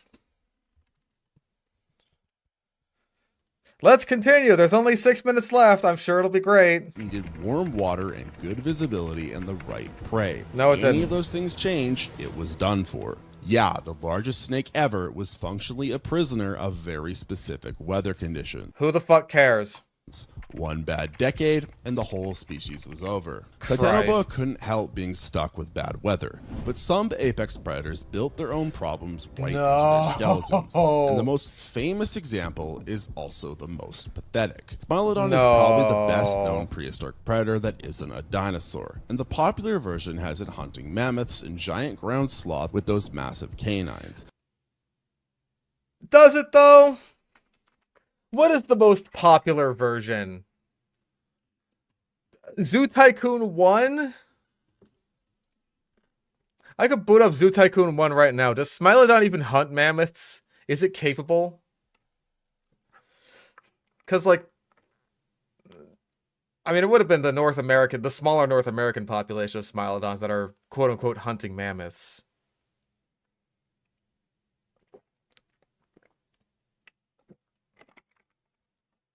They don't even manage to do it in the Ice Age movie. They don't manage it because the pack is tiny and stinky. They suck at it. So, I mean, I guess he could have killed Sid if he wanted to. He probably should have wanted to after enough sequels. I'm kind of surprised Diego didn't just snap at one point and just, like, kind of slaughter Sid. I don't know. We're gonna get the exact same thing that we got with Gorgonopsids, where the teeth just like are so brittle that they just shatter on contact with anything harder than a jellyfish, I bet. Taking down huge prey and maybe even working in groups. It's the saber-toothed tiger, icon of the Ice Age. Except those sabers were the problem, not the solution. Because they were built more like kitchen knives than actual weapons. They were thin and flat and extremely good at breaking if you used them wrong. Great. Bite Force studies found that when Smilodon opened its mouth wide enough to actually use the sabers, the force it could generate was about a third of what a lion can do. Yeah, so that just means that the fucking Bite Force wasn't their method of killing. For Christ's sake. Also, yeah, pack hunting mentioned. We got both. We got obligate scavenging and pack hunting in the same video. What a good fucking video. Are they even that thin? I don't have a Smilodon skull on me yet. I'll get one of those I'll get one of these days. One of these days. I still gotta talk to Danny about getting that loan. Once I do, oh baby. Get me a Smilodon skull. I want to say they're decently thin. They're certainly not like T-Rex teeth or anything like that. But they're not like paper thin or anything like that. I think they're just like... Can we get like a... Where even is my... There we go. Smilodon skull front view. Okay. That doesn't even seem all that thin, honestly. That's not bad.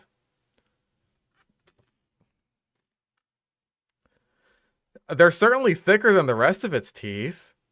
Can we get like a... Let's go for a tiger.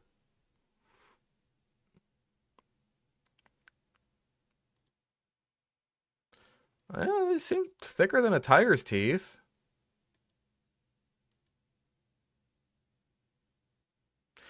Yeah, that's like decently thick. That's not bad. That is thicker than I was expecting. Yeah, I'll count the AI repeating himself. Because we're doing the exact same thing with the Gorgonopsids as we're now doing for the saber-tooth cats. Like, he seems to really hate saber-teeth. We've had the Gorgonopsids, the Thylacosmilus, and the saber-tooth cats. I can only imagine that Ceratosaurus is going to show up on this list next. Which means the whole hunting strategy had to revolve around not biting too hard and definitely not hitting bone, because if something went wrong and the tooth snapped, that was it. You're just a cat with a broken face now. Well, you're saying that the saber teeth are these big problems, so if the teeth... Now you're just saying, like, oh, if the teeth broke, then that's it, man. You're donezo. But... Wouldn't that make you just as effective, if not more so? I don't know. Is Ceratosaurus viewed as an apex predator? About as much as Thylacosmilus is, and it's basically got saber teeth.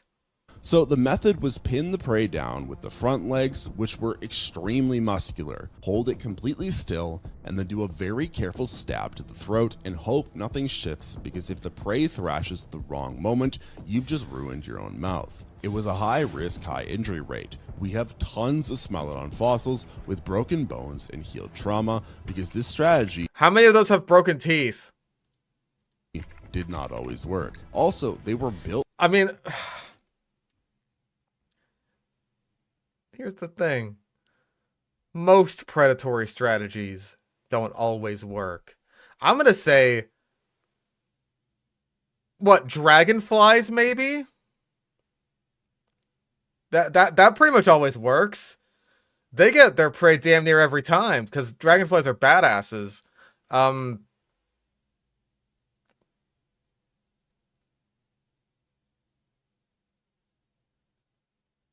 Yeah, I don't think there's any predatory strategy that works 100% of the time. Except maybe dragonflies. Dragonflies, I'll give you that one. That's an apex predator that's truly apex. Meganeura, because I imagine it would be the same, just bigger. Built like linebackers with short legs and heavy front ends, which is great for wrestling but terrible for chasing. So if the ambush failed and the prey started running, that was probably the end of it. Oh, like for lions, in that one video we watched of them chasing the warthog, those slow warthogs. Those slow, big, fat pigs, yum yum bacon, where those lionesses completely failed the ambush because lions fail a vast majority of their hunts because that's just how it works. That's how predation works. A lot of times you fuck up. It's like, hey, I'm an ambush predator. If I fail my ambush, then I guess I just don't get a kill. Like, yeah, no shit. I am a spy player. If I don't successfully backstab the enemy that I'm trying to backstab, then I just don't get a kill. That's how it works, man. Them's the breaks. When you decide to be a spy main. That's how it goes. And they went extinct about 10,000 years ago when their prey disappeared and they couldn't adapt to hunting smaller, faster things because the entire body plan was designed around tackling large, slow animals and stabbing them precisely. Yes, it was the most famous Ice Age predator, and it had to hunt like someone trying not to break their own teeth. You already said that for the fucking Gorgonopsid. That is 100% repeating yourself. 100% AI. Fuck you, I hate you. Smilodon at least went after adults when it could manage it, but some apex predators developed a more... No! What are you gonna say about the mosasaur? Huh? What? Or wait, no, that's Basilosaurus. That's Basilosaurus. What are you gonna say about Basilosaurus? efficient strategy, and by efficient, I mean deeply embarrassing. Basilosaurus showed Basiosaurus? up in paleontology as this 50 to 60 foot whale from the Eocene, which was about 40 million years ago, and it gets sold as an apex predator that It was! ate sharks and other whales and dominated the ocean. It did! And it was big, no question. It was 15 to 18 meters long, and studies show it had the highest bite force of any mammal at the time, which was around 16 to 20,000 newtons. So it could Please don't tell me that just because the fucking desperate female Basilosaurus at the end of the episode of Walking with Beasts was like hunting baby Dorodon in the Dorodon nursery. Don't tell me he's gonna say that's like all it was doing. Is just like spawn camping baby Dorodon. Please. Please don't. absolutely kill things. But when researchers found fossil evidence of what it actually ate, they discovered Basilosaurus was targeting young Dorodon, which were smaller whales about 5 meters long, and they found the baby skulls with bite marks and punctures, some of them literally in the stomach area of Basilosaurus Yeah, he's saying Basiliosaurus. That's just wrong. skeletons, which means the apex predator of the Eocene Ocean had specialized in eating children.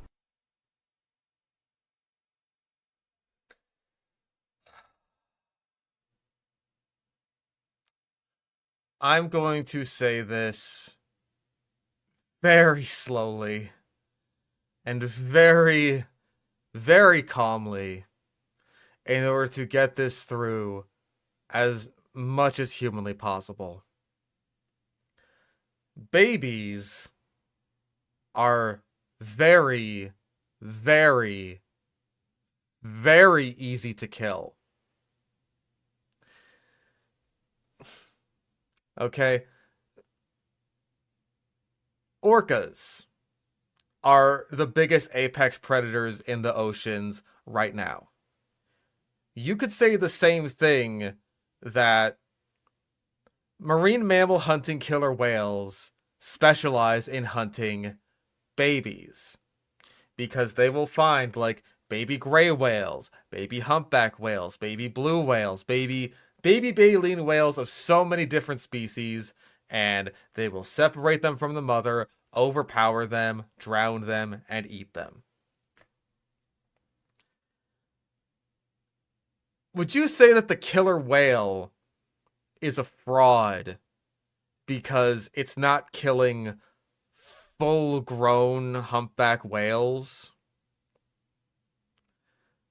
You know what I mean? Like, baby animals are one of the things that predators will go after. Predators of all kinds. Super, super, super often. Because babies are just, they're easy prey. They're easy. It's the same reason that animals go after old or sick or dying animals. It's because they're easy. That's what a predator cares about. It cares about getting an easy meal.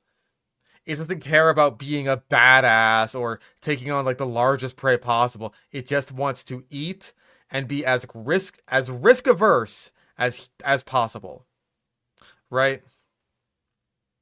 Because the more risks you're taking, the more often you will suffer injuries that could potentially result in you not being able to hunt again. You seem to understand this with like the Smilodon and the Gorgonopsids, which is just like, hey, going after these big prey animals is pretty risky. You could end up breaking a tooth. But with the Basilosaurus, it's just like, well, you're going after babies? What a fucking chud you are.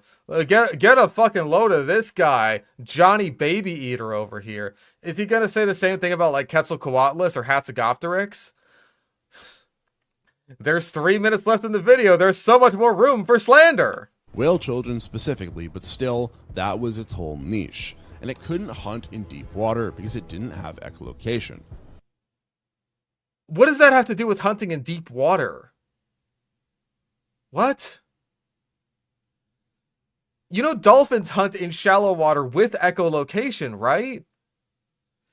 If anything, the shallows make echolocation better. Are you saying like sperm whale depths? Because that's a completely different story. God damn, this is frustrating.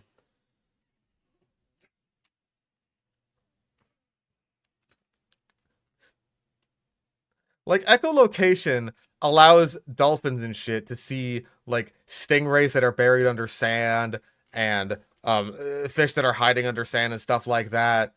Or, like, in rock formations, anything like that. And that's really helpful in shallow waters. Like, I don't know what you want outside of, like, this thing to maybe be a sperm whale. But then when it comes to Helicoprion, just eating soft-bodied squids. If Basilosaurus was hunting in super deep water with its echolocation in order to hunt squids, because that's the only meaningfully big thing that's down there, then you'd be calling it a shitter for completely different reasons.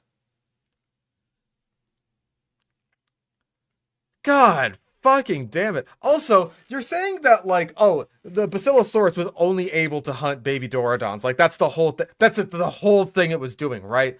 That's the niche that it specialized in. How would you possibly be able to tell that it was eating sharks based on, like, shark fossils, right? You wouldn't be able to tell that. The only way you would be able to tell that is if you had Basilosaurus gut content that had like shark teeth in them. But it seems like the only fossils we have based on your description are fossils of like of the prey species, not necessarily the stomach contents.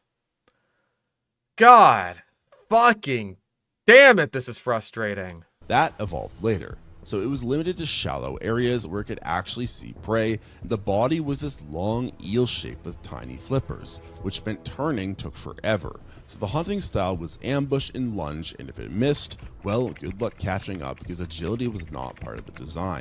Oh my god, he really just doesn't like ambushes apparently. Like, hey, ambushes don't work sometimes. I'm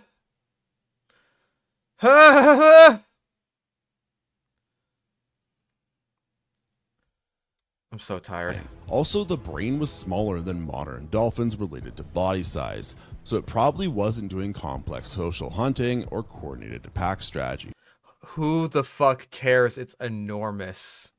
Just solo ambush work on targets that couldn't fight back effectively. It existed for a relatively short time in the late Eocene and then disappeared. It probably couldn't handle environmental changes or new competition, which is what happens when your entire strategy is built around one specific type of prey and one. Fuck you. It was eating other things. That's just what we have evidence of. God! You're doing the same thing that you were bitching about the scientists doing for Andrewsarchus at the beginning of the fucking video. It's just like, oh man, we have this one skull, but we draw all these extrapolations from it. Like, you're just going off on the fucking skull of baby Dorodon that have like puncture marks in them, and you're assuming that's literally all Basilosaurus was eating. I need to punch you in the dick immediately. Specific habitat. Adapt or die. And it died. Targeting easy prey is one thing, but there's an even simpler way to eat, and that's waiting for something to die and then showing up to. No. You wouldn't fucking dare. You wouldn't dare. Not in my presence. In my fucking house. In my fucking kingdom. You wouldn't dare say that about my fucking goat, Allosaurus. I'm livid. Oh, I'm pissed. Oh, you got me up a fucking wall now. Oh, you're pissing me off. You're really pissing me off. Go on then. To the free meal. Allosaurus gets called the Lion of the Jurassic, and for a long time it had this reputation as a pack-hunting apex predator that could take down sauropods. It was 8 to 9 meters long, the prototype for the T-Rex before the T-Rex existed. No, it wasn't, because it was a completely different strategy from a completely different lineage of dinosaurs. You fuck ass. Except when researchers analyzed the skull and jaw mechanics, they let me guess. It had a weaker bite force than T-Rex, and that means it was completely shit at everything. They found the bite force was a fraction of what Tyrannosaurs had later, and the whole structure was lighter, with more air pockets, which meant it wasn't built for crushing bones at all. No! It was doing a completely different hunting strategy, you absolute troglodyte! The current hypothesis is that Allosaurus used something called a hatchet attack, where it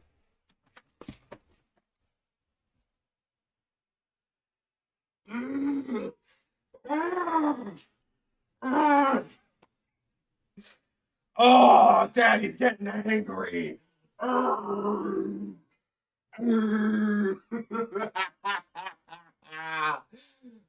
you're a son of a bitch and I hate you.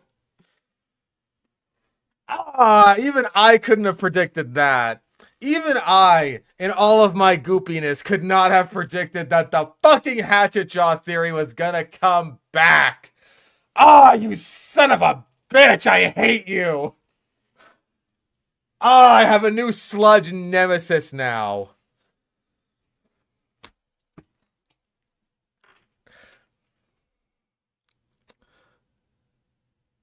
No. No. Allosaurus was not using its jaw like a hatchet. That is This video is from a month ago. The Hatchetjaw hypothesis. When did Planet Dinosaur come out? That was like, I want to say 2011. 2011. That is a 15-year-old outdated hypothesis. 15 fucking years.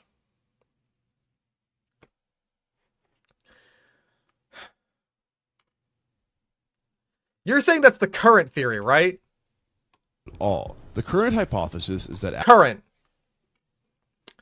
current hypothesis is that it was doing the Hatchetjaw from like 2011.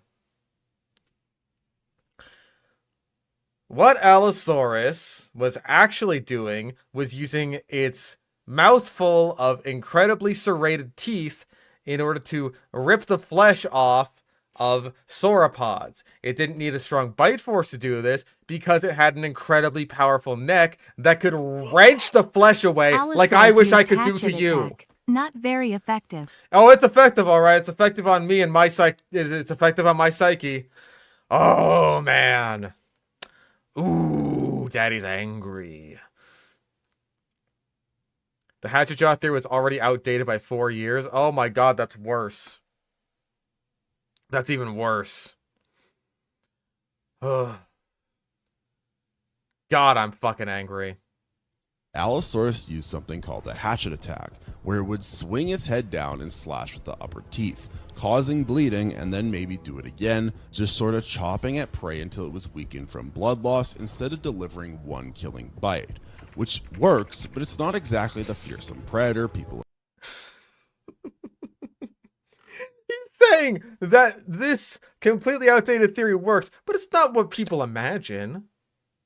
Who the fuck cares? If by your admission the strategy works, then it works. What does it fucking matter? What does it fucking matter if it's not what people imagine? Not to say it did work, because it didn't. Obviously it didn't. Like, give me a fucking... I'm gonna have like a... Oh god, my sinuses are acting up again. This is the second time we've been over 2 hours on a fucking Spino snack video. Imagine. And here's the thing. Its arms were pretty long and the claws were big, which might have been useful for ripping open carcasses. So there's a real possibility. Oh my fucking god, you even got that wrong! Okay, so... On top of having super powerful neck muscles and a really wide gape, Allosaurus also had really strong feet. And, like, even though it wasn't going to be like a super fast animal, a hypothesis is that Allosaurus was using its feet in order to, like, kind of dig into carcasses and sort of just, like, kind of claw them open, right? Just like, kind of like a chicken scratching at the ground, but instead it's like a 30-foot long carnivore just scratching away at a giant sauropod carcass. I really don't think that the hands would have been super great for ripping into carcasses. Like, if it's small enough, then the head will do the job, and if it's really big, then the feet will be doing most of the damage there. Also, you were saying at the beginning of this that, like, oh hey, killing babies is one thing, but imagine not being able to kill anything at all when you're saying that the Hatchetjaw thing works. Fucking hell. That a lot of what Allosaurus did was scavenging or stealing kills, just using its size to bully small. Stealing kills from who? Is it stealing kills from the smaller Ceratosaurus, who is probably hunting smaller prey? Or is it stealing kills from the larger Torvosaurus and Saurophaganax, who it would have no chance of scaring off from a carcass? You're saying Allosaurus was doing this. Allosaurus, the most populous animal, certainly the most populous predator by biomass in the entire Morrison Formation. You're saying all of them were stealing kills. All of them were doing this. That was like most of what they were doing. From fucking who? From who? Who? You're a psychopath. You're fucking insane. all predators away from dead things. When you find multiple allosaurs at one site, it might not be pack hunting though. It might just be a bunch of them showing up to the same carcass and tolerating each other because there's enough food for everyone. Also, we have a fossil of an allosaurus tailbone with a hole punched through that matches a stegosaurus tail spike, which means the apex predator of the Jurassic got killed by a plant eater's butt weapon. Yes,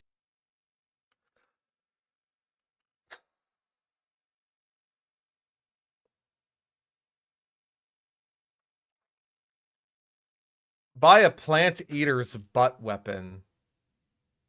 Dude, these are like 3-foot long fucking spikes. Like, oh, it's some fucking plant eater's butt weapon. Like, he has to say it like that in order to downplay just how ridiculously fucking dangerous a stegosaurus would be.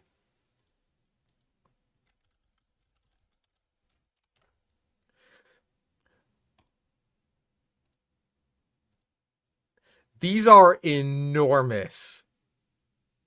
They are enormous, long spines that probably would have been longer in life because they would have been covered by keratin, right? And they were accurate on a big, fast-moving tail. Plant eater's butt weapon. Butt weapon. He hits you with his stinky, stinky poo! Like this video is stinky, stinky poo! it's the lion of the Jurassic taken out by a walking pincushion. That is how some animals' stories end sometime. Those are just a few of the apex predators out there that we largely have hyped up due to movies and other earlier evidence that we didn't really know much about these creatures. Let me know if you enjoyed this video and comment down below other apex predators you would like me to research and find out if we have overhyped them. Make sure to also like this. It's done. It's over. It's done. It's over. It's over. It's over. Oh my god. That is so awful. I'm glad that we didn't do another shitty fucking roleplay video, but this was arguably worse.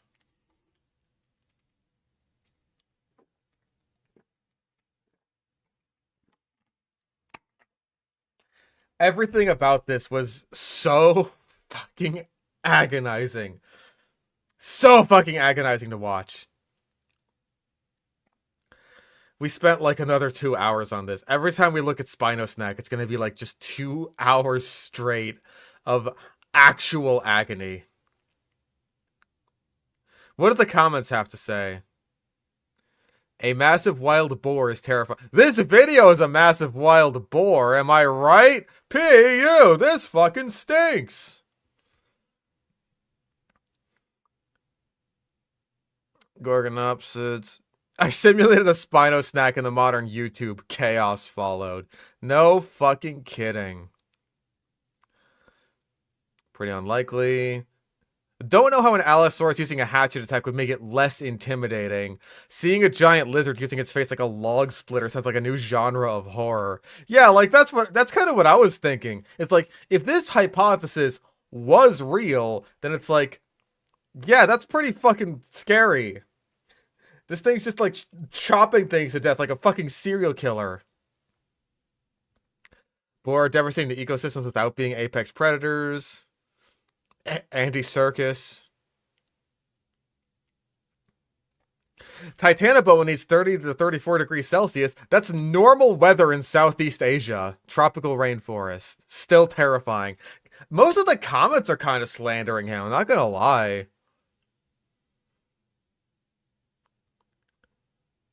Or they're mostly just asking for more simulation videos. Like, this isn't even one of his more popular ones. It didn't even crack 100K.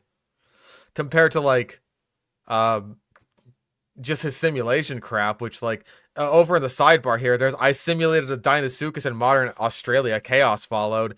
That's got almost 500,000 views. This one didn't even crack 100K, 500,000 for that one.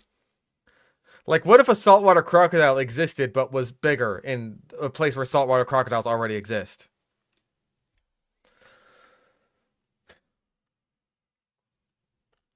I don't know how he has so many subscribers. Like, I don't like being a dick about that sort of thing. Like, oh man, how does this garbage have so many subscribers? But it's like, this is very obviously like mostly AI written, maybe human embellished. Like, especially with how repetitive it was in regards to shit like the Smilodon and the Gorgonopsids and the Thylacosmilus to a certain degree. Just like hyperfixating on the Saber-tooth thing. Like, fucking hell, dude. It's so bad. Actually, wait. 316 comments for an 84k view? That seems about right. Much better with the Civ. He just made the animals fight in a game. I don't know, honestly, be better than the roleplay. Fuck, I could do that in like Jurassic World Evolution 3 right the fuck now. And I bet I would get like a shit zillion views on it.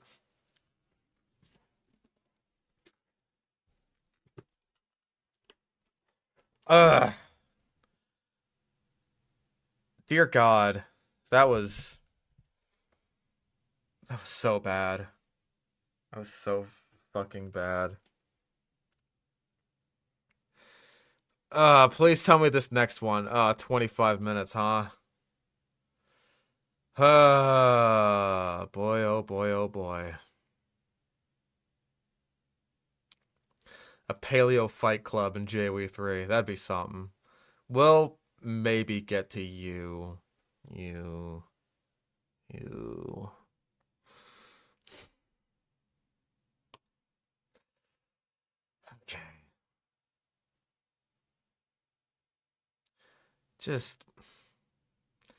Let's just get this over with. Already, after one Spino snack, it's just like, my faith in humanity is fucking gone. What do dodos, giant ground sloths, and aurochs have in common? They're dead. Are all extinct. But while some long-gone animals are like my dignity, definitely well and truly dead, some are like Andy What? Kaufman, suspected of still being out there somewhere. These are extinct animals that... Oh, for Christ's sake, this one's gonna be painful. We got another jokester here. They're hardy har har har. may actually still be alive. This almost seems so quaint now after dealing with Spino Snack. That's the shitty little animations. It's almost quaint. Number 15. Burger King foot lettuce. The saber-toothed tiger. I'm gonna count it. Incorrect taxonomy. Not a tiger, it's a different thing. One of the most prehistoric mammals, the saber-toothed tiger. Meaningless. Meaningless statement. One of the most prehistoric mammals, like that doesn't mean anything. These things were around like 10,000 years ago. That's not even all that prehistoric. Tiger was not related to either tigers or other modern cats. Then don't call it a tiger, just call it a cat. This might come as a bit of a surprise, considering their obvious likeness, but they were more robustly built. The saber-tooth had particularly well-developed forelimbs and exceptionally long upper canine teeth. These teeth were adapted for precision killing and required a jaw with a bigger gape than those of modern cats. Yep, that's something we were missing. Something we were missing from our good friend Spino Snack. Number 15. Can I get the number 15?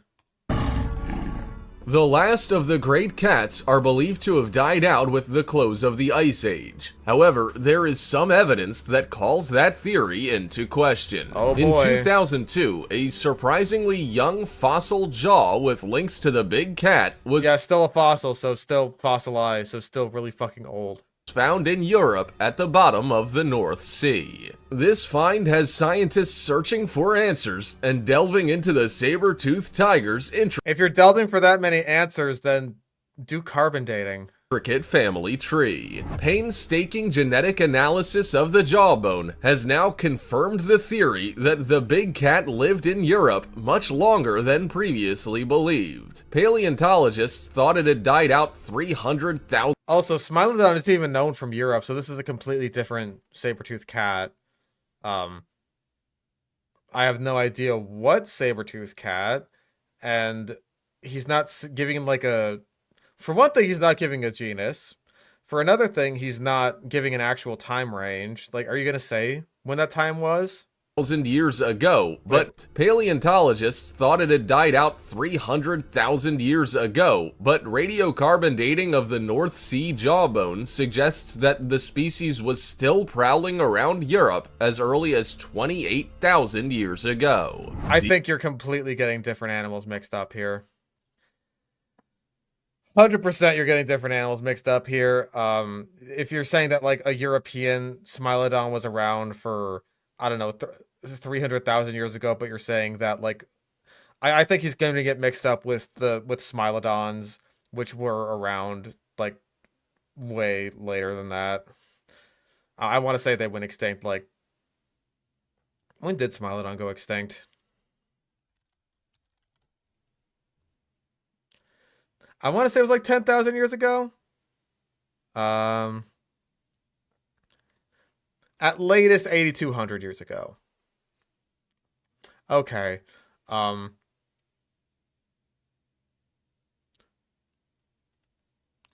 God. Is it this one?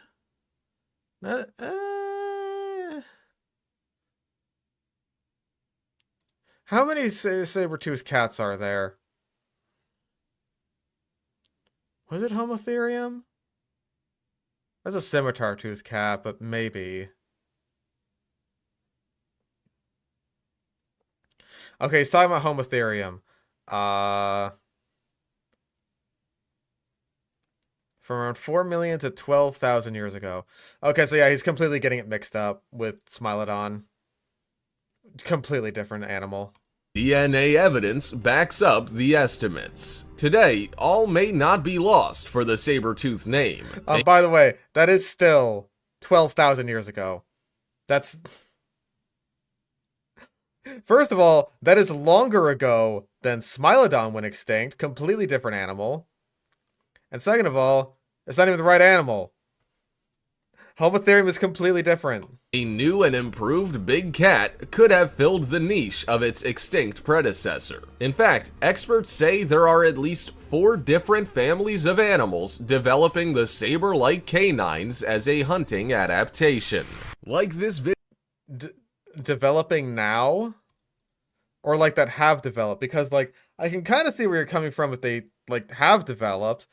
Like, again, we just saw a few of them in the last video. There's like Gorgonopsids, Thylacosmilus, the saber-tooth cats, and you can make an argument for Ceratosaurus.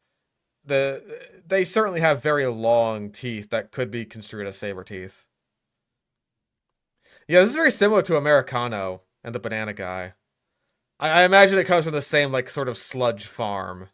Video, smash the subscribe button and click the notification bell right now, or Slenderman will come from under your bed while you're sleeping.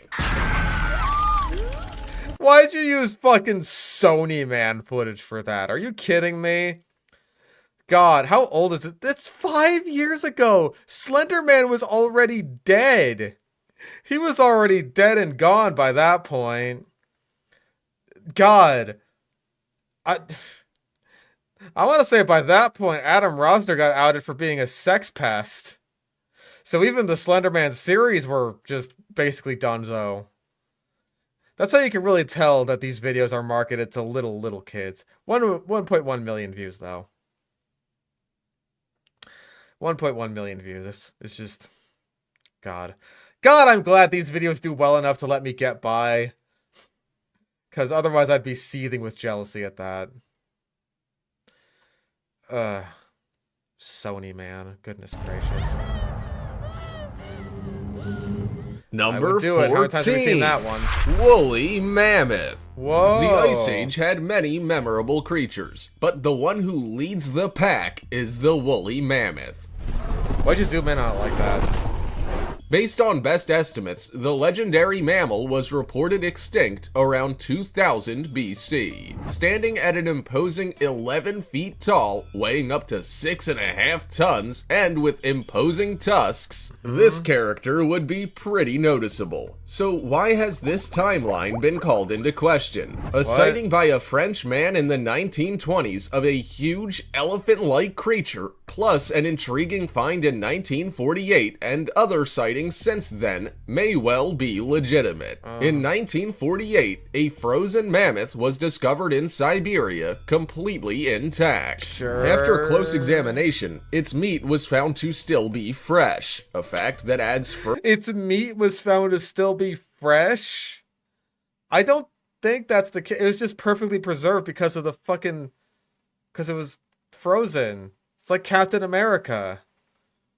That's still a dead animal, you dingus. further speculation to the rumors that these giant mammoths may still be living amongst us. There are many cold regions on the planet that are not populated by man and considered too dangerous to explore. Do you think it's possible that mammoths could be living in these isolated parts of the globe? No. Number 13. That just doesn't make any sense. The fucking baby mammoth that apparently had fresh meat was clearly in an area that was cold but still explorable by humans. So by your own logic, that makes no sense whatsoever. The Megalodon.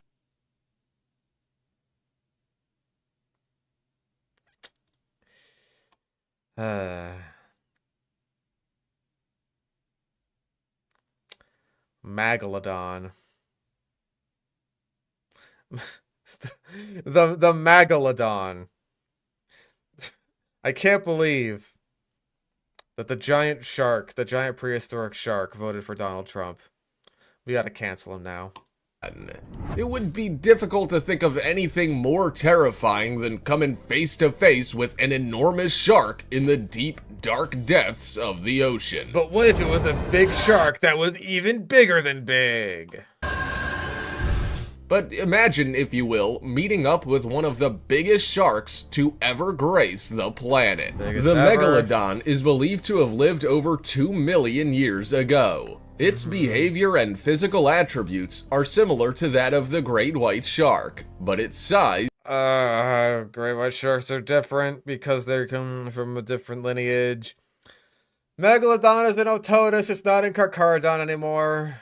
Is significantly larger. A typical great white would measure no longer than about 16 feet long, whereas the Megalodon could have measured as much as 70 feet. That's one massive shark. In their day, the Meg would have mainly used different footage. This shitty-ass shaky cam of a CGI whale sucks. Dined on whales and would easily have been the king of predators in the ocean. Changing global climate conditions and increased competition for a dwindling food supply are believed to have caused the Megalodon to die out and eventually become extinct. But what if? There have been reports that the monster still lurks below the ocean's surface. What was believed to be a megalodon tooth was dredged up in 1875, and Discovery Channel have featured several episodes about the prehistoric species, documenting scientific research that it may not have been extinct for as long as first thought, if at all. There's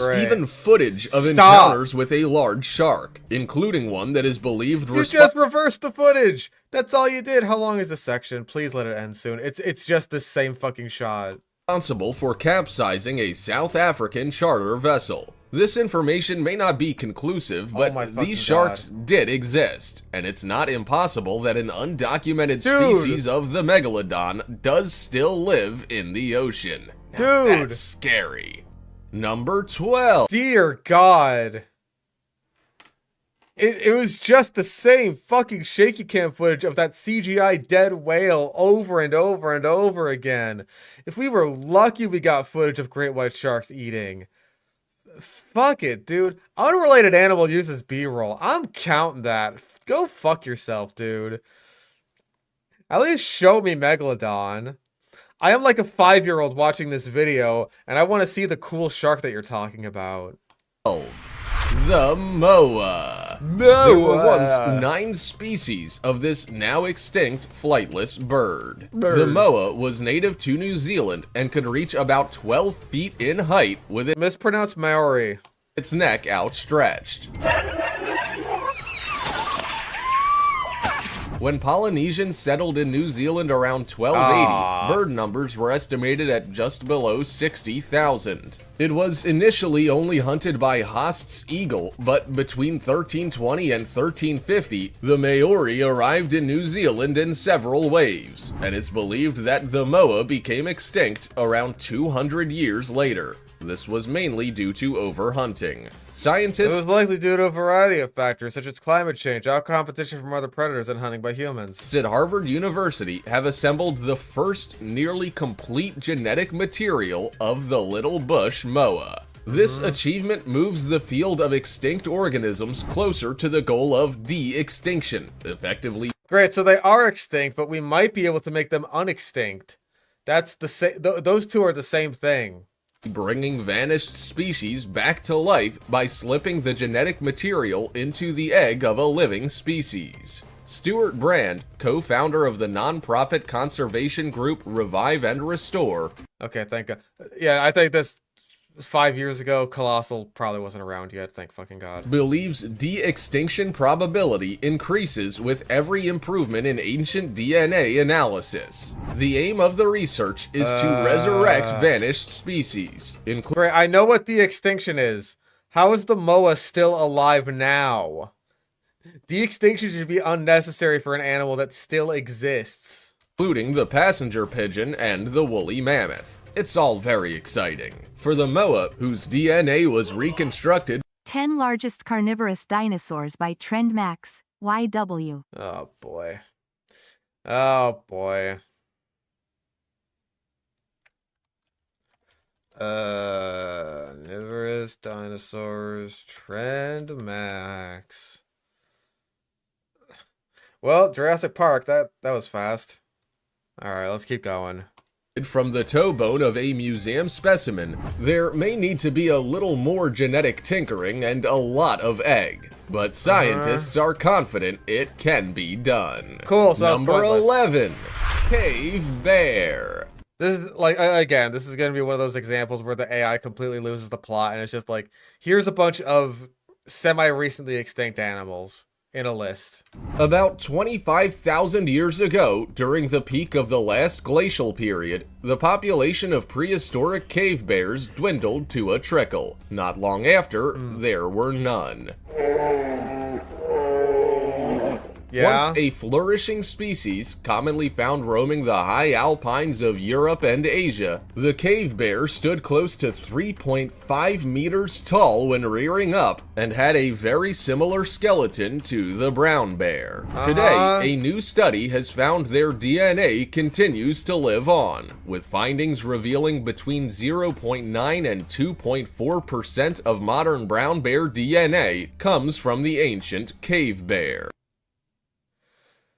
Okay, that's something, I guess, technically?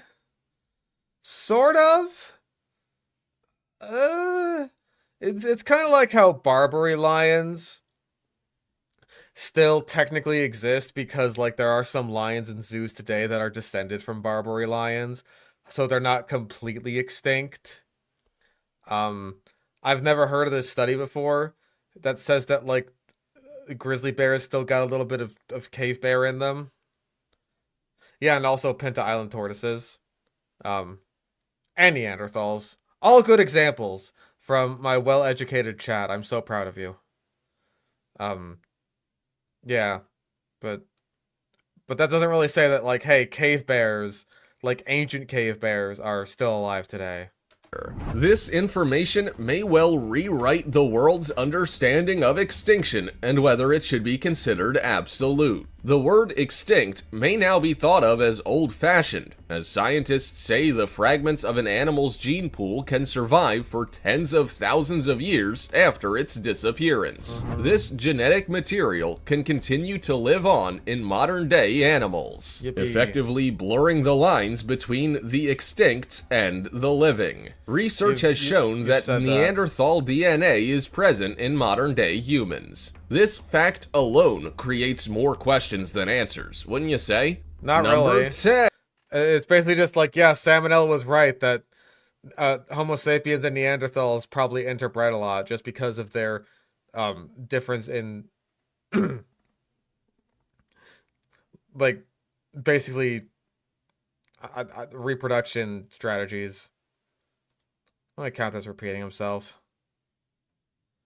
Did I already get repeating himself? There you are, you son of a bitch. 10. Megalania. Is this You sounded like you were laughing at that. You're laughing. Megalania may still be out there and you're laughing. giant goanna that inhabited southern Australia really extinct?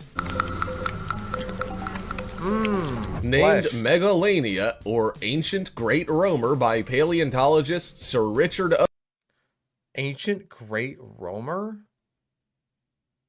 I don't think that's what that means at all. Hold on. What does Priscus mean? He said it was a goanna, which is just like the Australian slang for a big lizard. Or a monitor lizard especially.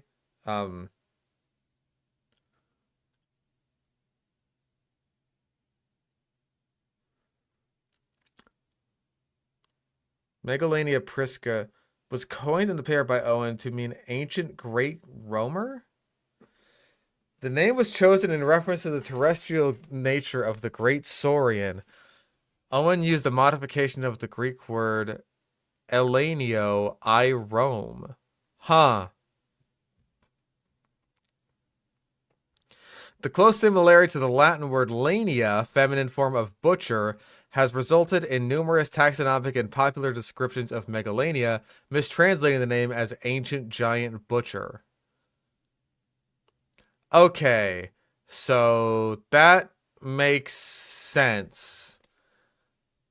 I was like confused. It's like that's not what that means, right?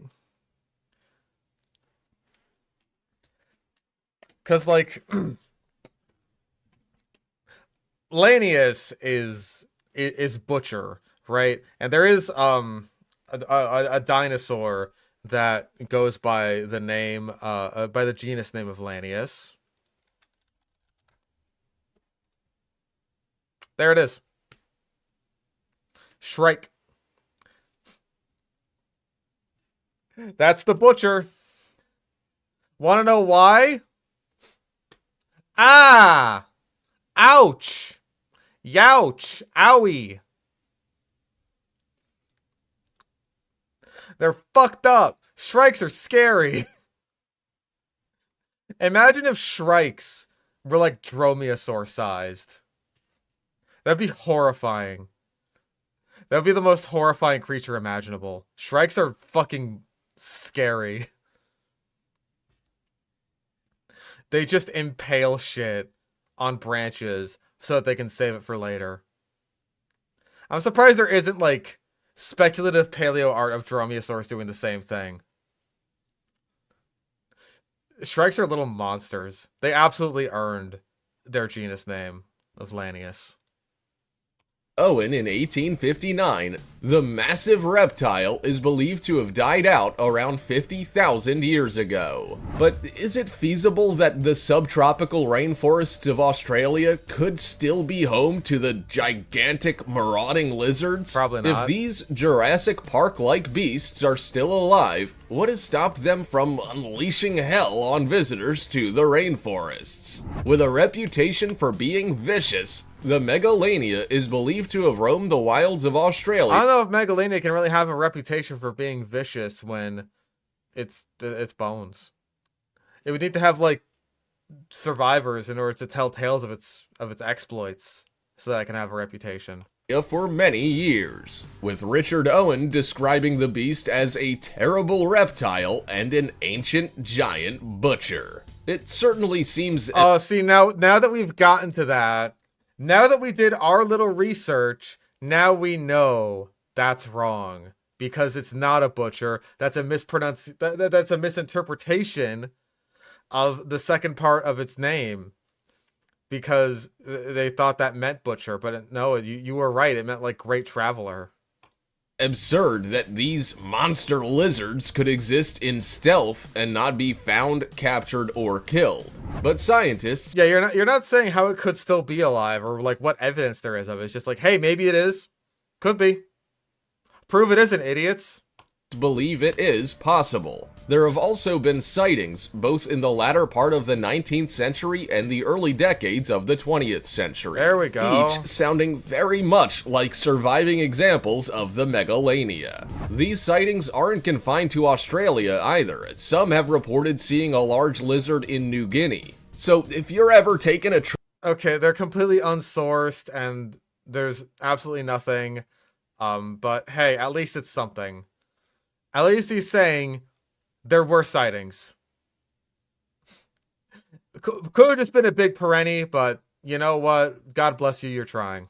Trek through the subtropical terrain of Australia or parts of New Guinea, it might pay to be vigilant and keep an eye out. Number 9. Mokel-mbembe.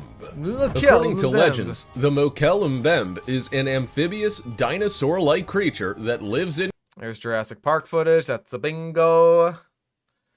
It's a bingo. I'm still not sure what the deal with Mokele-mbembe even is. Like, I still don't entirely know the origins of it. I've heard, like, varying accounts on what the deal is with it, including some people saying that, like, the native people in the Congo know that a bunch of, you know, fucking honkies are just coming down and being like, hey, we heard there was a big ass dinosaur in the jungle here, and they're just like, oh yeah, absolutely, come on in, we'll show you around, and they're basically just like taking advantage of them for money and tourism and shit like that. Yeah, pretty much exactly like the Loch Ness monster. Just take advantage of a bunch of tourists who want to see the big dinosaur. In caves, digs in riverbanks, and feeds on elephants, hippos, and crocodiles. Okay, so it's supposed to be a sauropod, by the way. But apparently it's a full-on meat eater. But whatever. Now, it's common knowledge... That wasn't even the audio. Listen, I know that scene. I know that scene very, very well. That's not the audio from that. You just put some, like, random little drums over that shit. That dinosaurs died out long ago, even before man roamed the earth. Man. Why they died out has often been called into question, with all manner of theories surrounding the sudden extinction of the giant creature. It was likely due to a variety of factors, such as the meteor! Rumors of their continued existence continue to circle the globe.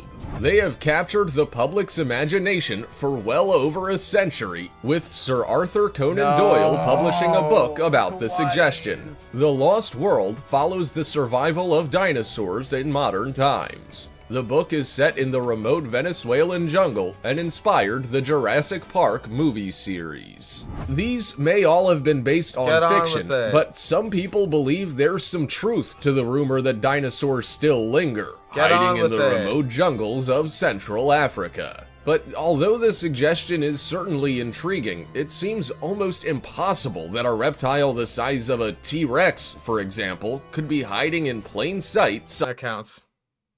T-Rex comparison, that counts. Somewhere in the world. Therefore, with no scientific proof of an African dinosaur-like animal, there's no scientific proof for any of these, but you're still saying they're all still out there. The Mokel-mbembe is now considered merely a 20th century creation likened to a modern-day Loch Ness monster. Watch the Loch Ness monster show up later on this list. Number 8. Coelacanth.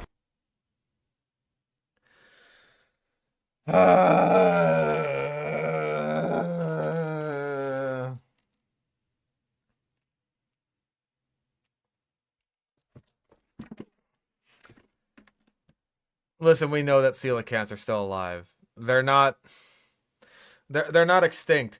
Like, if this video was made in, like, the 1930s, when was the coelacanth rediscovered? Was that like the 20s or the 50s?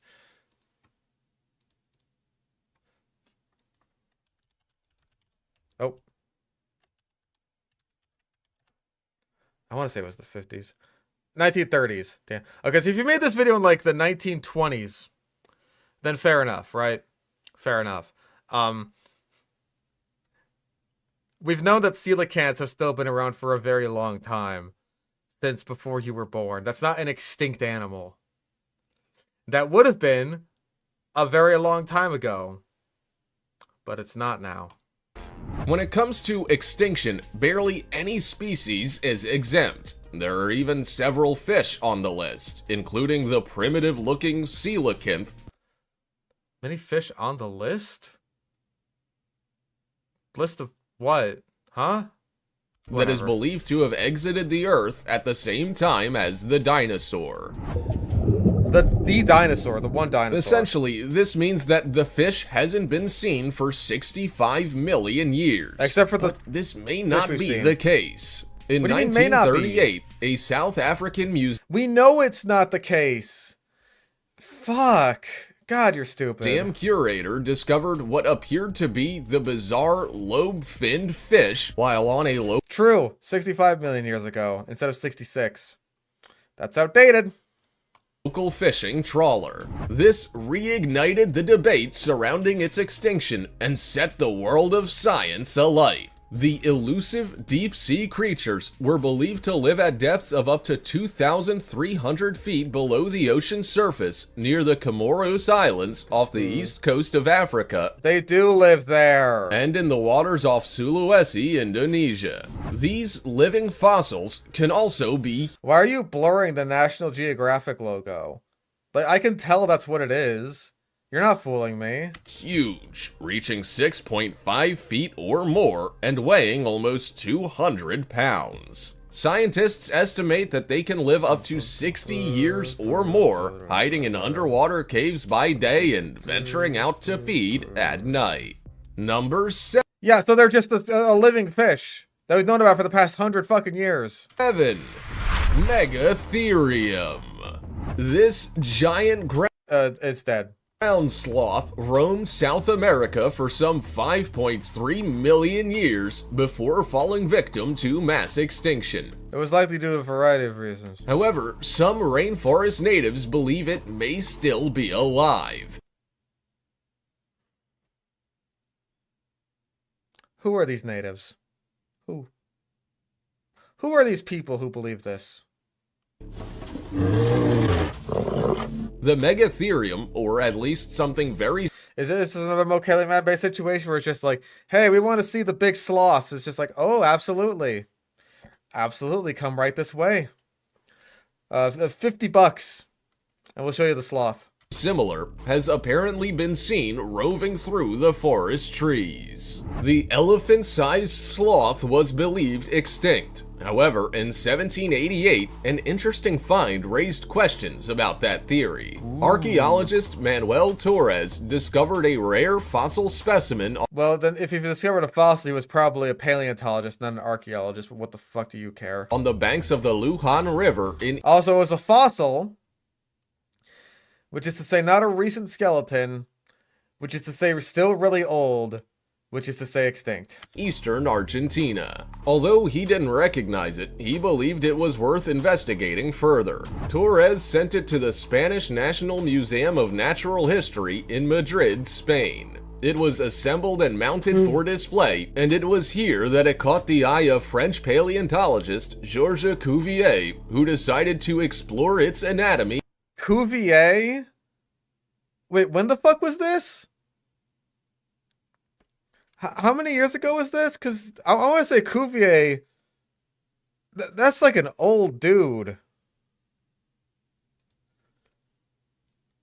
Unless it's like a guy with the same last name. Is it not like... Yeah, George's Cuvier. Fucking 1700s!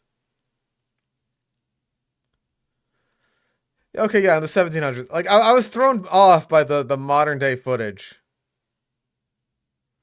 And taxonomy further. He managed to create a more complete picture of But I'm just saying, like, wouldn't that kind of be the...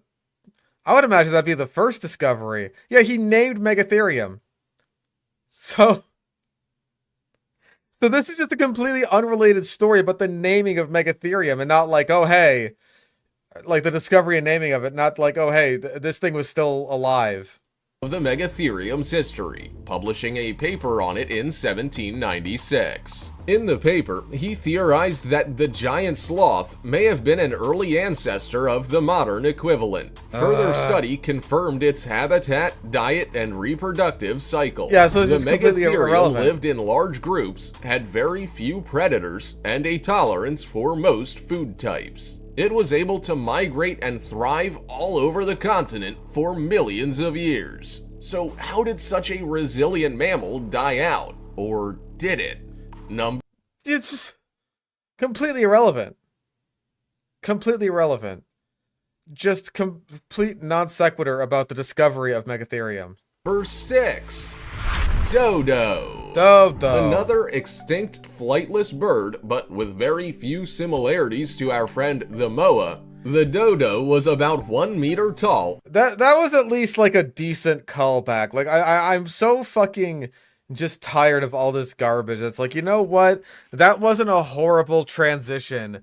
You brought up a fucking previous entry on the list in a semi-organic way. I'll let you have that one. Not to say that the dodo is still alive, because it's very obviously not. And may have weighed up to 17.5 kilograms. Unlike the moa, the dodo was born with wings, but may have neglected to use them for flight due to the availability of abundant food sources at ground level. Oh boy. Okay, let's talk about island shitters, right? Let's talk about animals that get really shitty as soon as they go onto islands with no natural predators. How evolution works is that basically, as long as you survive long enough to pass on your genes, then you can get away with pretty much whatever the fuck you want. And that is how you end up with something like the dodo bird, this big, fat, essentially flightless pigeon, which had no natural predators, no natural defenses, basically just... He could get big, he could get fat, he could live a nice hedonistic lifestyle on this beautiful African island, and nobody could stop him. It's also how you end up with something like tuataras, which are not only the last known survivors of the lineage of rhynchocephalians, but also tuataras kind of suck at living. So... tuataras reach sexual maturity at a very, very late age. And they only lay 1 egg a year, and they don't take care of that egg at all. They just lay it. Good luck. However, when there's like basically no mammals living in New Zealand, then you could just get away with that. You get away with, like, quite possibly the worst reproductive strategy of any animal that could possibly exist. Yeah, you know, you could say the same thing about kiwis. Like, kiwis lay ridiculously huge eggs compared to their body size, such that it's, like, a serious tax on the mother. But no one is around to stop them. And so they can just evolve to do that. As long as there is nothing to stop you, evolution will let you get away with whatever the fuck you want. Predators were also relatively absent on their native island of Mauritius, east of Madagascar in the Indian Ocean. The first ever recorded mention of the bird was in 1598, and the last in 1662. Hunted by sailors and invasive species, and with its habitat destroyed, the dodo had no chance. I want to say that dodos weren't even really hunted for their meat, because I don't think they tasted all that good. It was mostly the fact that, like, invasive rats and pigs got introduced to their island, and they ended up destroying all their nests and eating their eggs and chicks and stuff. And that's what ended up with the dodo going extinct. It's not necessarily that they were hunted for their meat. Their extinction wasn't immediately recorded, however, as many believed they were simply a mythical creature. I don't think that's the case. Whatever. 19th century research of the remains of 4 specimens put paid to that theory, and since then, a large amount of subfossil material has been collected on Mauritius. There's also some evidence that the bird may still be alive, with night vision video uploaded to the internet showing what appears to be a live dodo walking past an iguana in Okay, you know that iguanas don't live anywhere near the island of Mauritius, right? Costa Rica. Whether the video is authentic remains to be seen. Last widely accepted sighting of dodo was in 1662. Its extinction was not immediately noticed, and some consider the bird to be a myth. Okay, some consider the bird as different from, like, widely accepted as a myth. But it certainly got scientists scrambling to secure DNA evidence and subsequent confirmation of the find. Could dodos have lived that long in Costa Rica without being discovered? Why is it in Costa Rica? That's...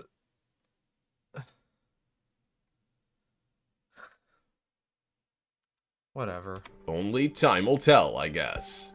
Number 5. Just keep going. The Tasmanian tiger. Bound to The show up. thylacine, or Tasmanian tiger, is believed to have become extinct in 1936. However, mysterious sightings may suggest it is still roaming the earth. According to documents released by the Tasmanian government, there have been 8 sightings of the tiger in the last few years, with the most recent That's not that many, all things considered, but whatever. in July of 2019. A man found what appeared to be a Tasmanian tiger footprint in Hobart, Tasmania. The carnivorous marsupial is believed to have eaten kangaroos, wombats, and sheep. However, it was hunted to extinction in the 19th century by British settlers in Tasmania. The last Tasmanian tiger died in captivity in Hobart's Beaumaris Zoo on September 7th, 1936. Or so we thought. A document released by Tasmania's Department of Primary Industries, Parks, Water, and Environment last year calls into question their extinction, with several experts and hunters thinking the species may still be alive. As well as the footprint discovery in Hobart in 2019, a couple saw an animal they were 100% certain was a Tasmanian tiger near Corinna in 2017. You mean like stripes? Yeah, definitely stripes. Definitely had dark Stripes. lines like stripes. Another sighting in February 2018 in western Tasmania described a large cat-like creature with black stripe markings on the back of its body. Like, the Tasmanian tiger has only been extinct for the past, like, 90 years, right? That's not that long. There is a very, very, very slim possibility that certainly they lasted longer than the last captive specimen's death. But I really don't think that. Like, here's the thing, right? If something on this list, besides the coelacanthus, obviously, was going to be alive, it would be the Tasmanian tiger, 100%. But I really don't have much hope for it, unfortunately. I'd love to be proven wrong. If it is going to be alive, my guess would be on New Guinea, just because I'm pretty sure there is some evidence, like fossil evidence, to suggest that they used to live on New Guinea. So maybe they're still there and haven't been hunted to death. I don't know if they're still on Tasmania. Probably not in the past, like, at least maybe 50 years. Since the tiger's supposed extinction, there have been more than 400 reported sightings, with the Tasmania Parks and Wildlife Service investigating all of them. None have yielded any definitive proof, but surely it's only a matter of time, don't you think? God, I would Number hope so. 4. Platypus fish. The platypus What? was first encountered by Europeans in 1798. What? What? Are you... Huh? Huh? You had me going there with the Tasmanian tiger. And now you have the platypus fish? Not the platypus, but the platypus fish. Let's see if he's talking about something else, being a pedant about taxonomy, or a secret third thing. The what? The what indeed? And was described as an amphibious animal of the mole species. Today, the semi-aquatic egg-laying mammal is the sole living representative of its family. No, because there's also the echidna that is also a monotreme. One of those members was the platypus fish, a prehistoric What? fish that had some similarities to its duck-billed, beaver-tailed ancestor. What? Closes its eyes while searching for food. The ancient fish that is native to Australia has been reconstructed by paleontologists. Using fossils that date back millions of years, Brenda Belaspis. Okay.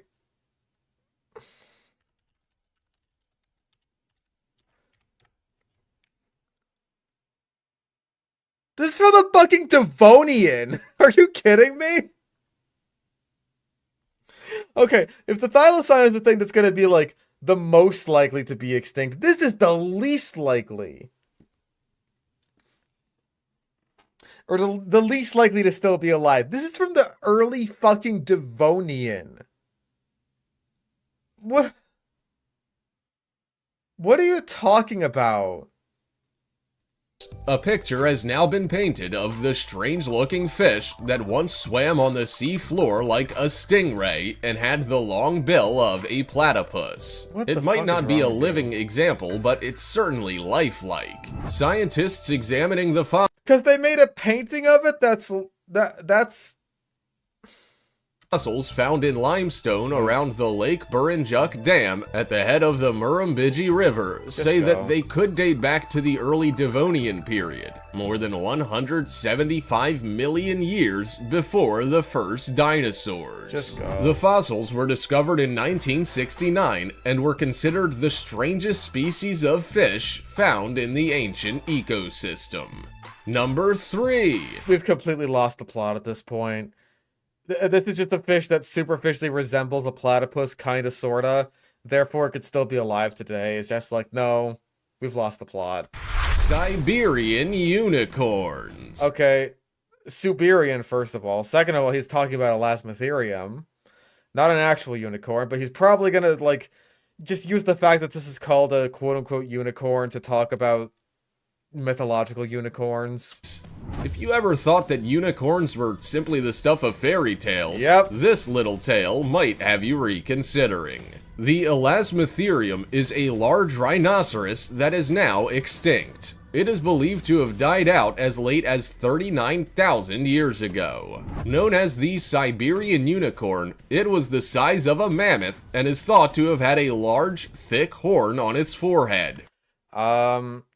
I want to say that modern reconstructions of Elasmotherium don't have it having like a giant horn, and they more have it have like a weird little bump thing. I also don't know if Elasmotherium is as big as a mammoth. I mean, I guess it's pretty wide range there. Is it even a rhino? Yeah, it is a rhino. Okay. Very large rhinoceros. Can we get like a size comparison? Still big. I don't know if that's really mammoth sized.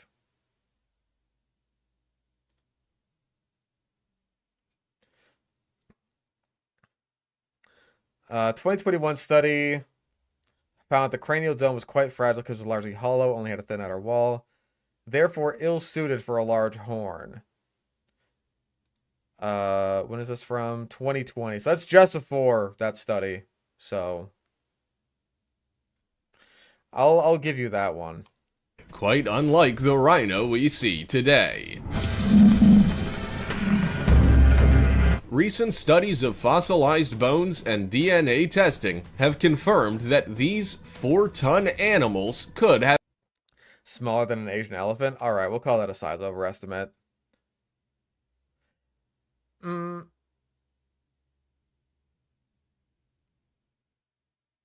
Are coelacanths an entire clade? Does that count? I think he mentioned two different, like...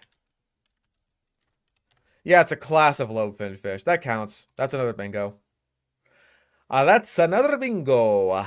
Have met our ancestors. Thanks to leaps forward in technology, a complete skull at the Natural History Museum was dated and found to be less than 40,000 years old. Previous estimates really dated old. the rhino's extinction at around 200,000 years ago. This information is regarded as pivotal in natural history and confirms the species survived until at least 39,000 years ago. Wow. When they were alive, the Siberian unicorn would have been one of 250 species of rhino. Today, there are just 5. So, although the rhino may now be extinct, its ancestors are not, adding further fuel to the belief that unicorns are real.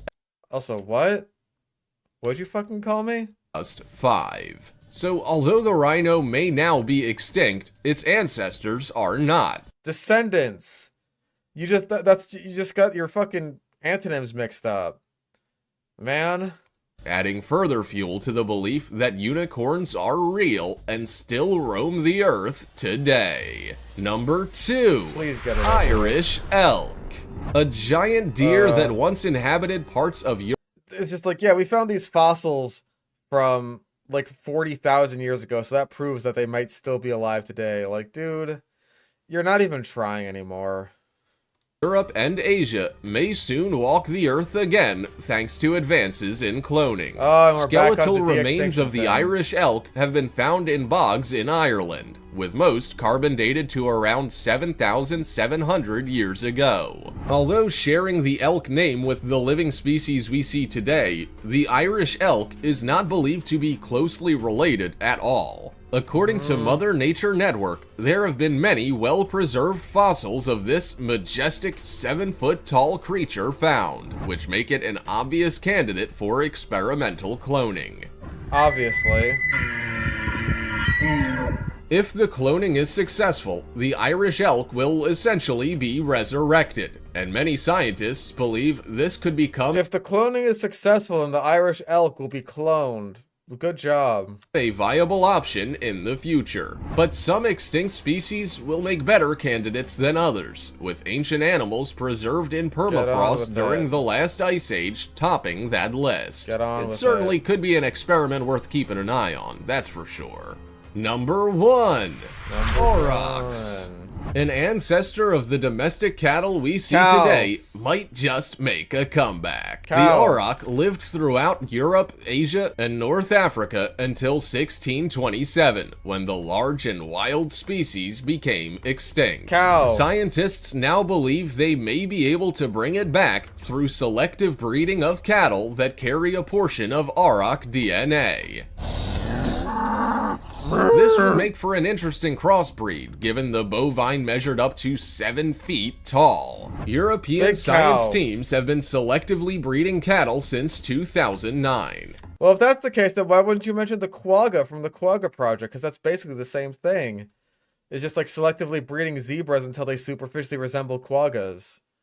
That's the same thing, except with cows. They hope that by breeding and selecting offspring that show more auroch-like traits, that they will eventually recreate something very similar to the lost animal. The process is known as backbreeding and was first attempted in the 1930s by German zoo directors Lutz and Heinz Heck. Their creation was a mix of domestic cattle and fighting bulls from Spain. Now known as the Heck cattle, it took only 12 years to achieve. The brothers focused more on size and aggression than on being faithful to the structural description of the aurochs, hence why Heck cattle aren't considered actual recreations of the extinct species. Yeah, this wouldn't really be de-extinction. It is very similar to what the Quagga Project is doing, which is just like selectively breeding zebras until they superficially resemble quaggas. You'd be selectively breeding cows until you get something that superficially resembles the aurochs. So, yeah, it's not back, and it's you're just wrong. Some argue that bringing extinct species back is unethical. Others believe it is their duty to do so. Whatever your opinion, there is one benefit to competing backbreeders. In their drive to bring one species back, several others are almost certain to be created in the process. Not how it works. That's just selective breeding. Like, these different breeds of cow aren't different animals. Like, they're not different species. That's not how it works. It's a win-win, really. There are many animals from years gone by that never made it to our generation. And we're not just talking about the prehistoric ones like the dinosaur either. What? Imagine if you could turn back time and see some of these extinct animals up close and personal in their natural habitat. How great would that be? Which animal would be first on your must-see list? Yeah, that's great. That's really fucking super. God, that was dull. Good gravy. Yeah, that was just bad. That video was like putting me to fucking sleep. I hated that shit. It kind of sedated us after Spino Snack had me going to Hulk out. There is another one. I want to get away from this one like immediately. All right, Trend Max, what do you got? Fuckers. You got the top 10 biggest carnivorous dinosaurs. Better be good.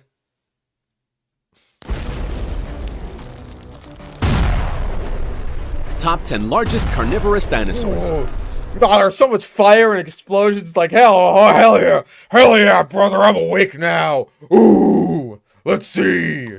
Dinosaurs were extraordinary beasts that ruled the world for millions of years. Why is it all sped up? It all looks sped up, but we have Jurassic Park, obviously.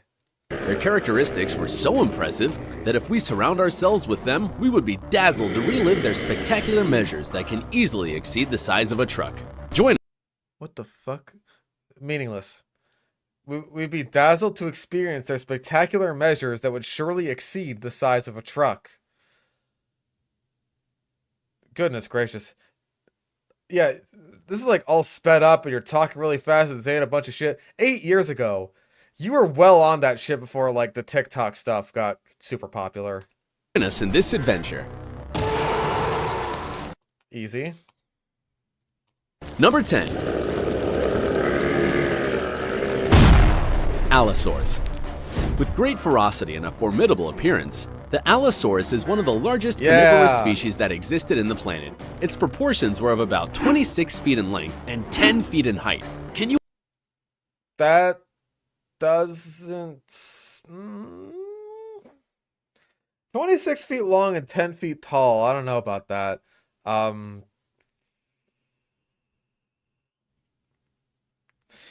mean, like, 26 feet long, fair enough. That's like a decent average size estimate for an Allosaurus. 10 feet tall, though. I don't know about that.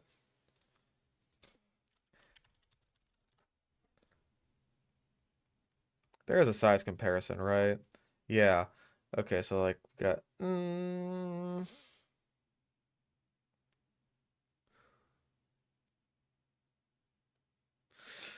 It's like 1, 2...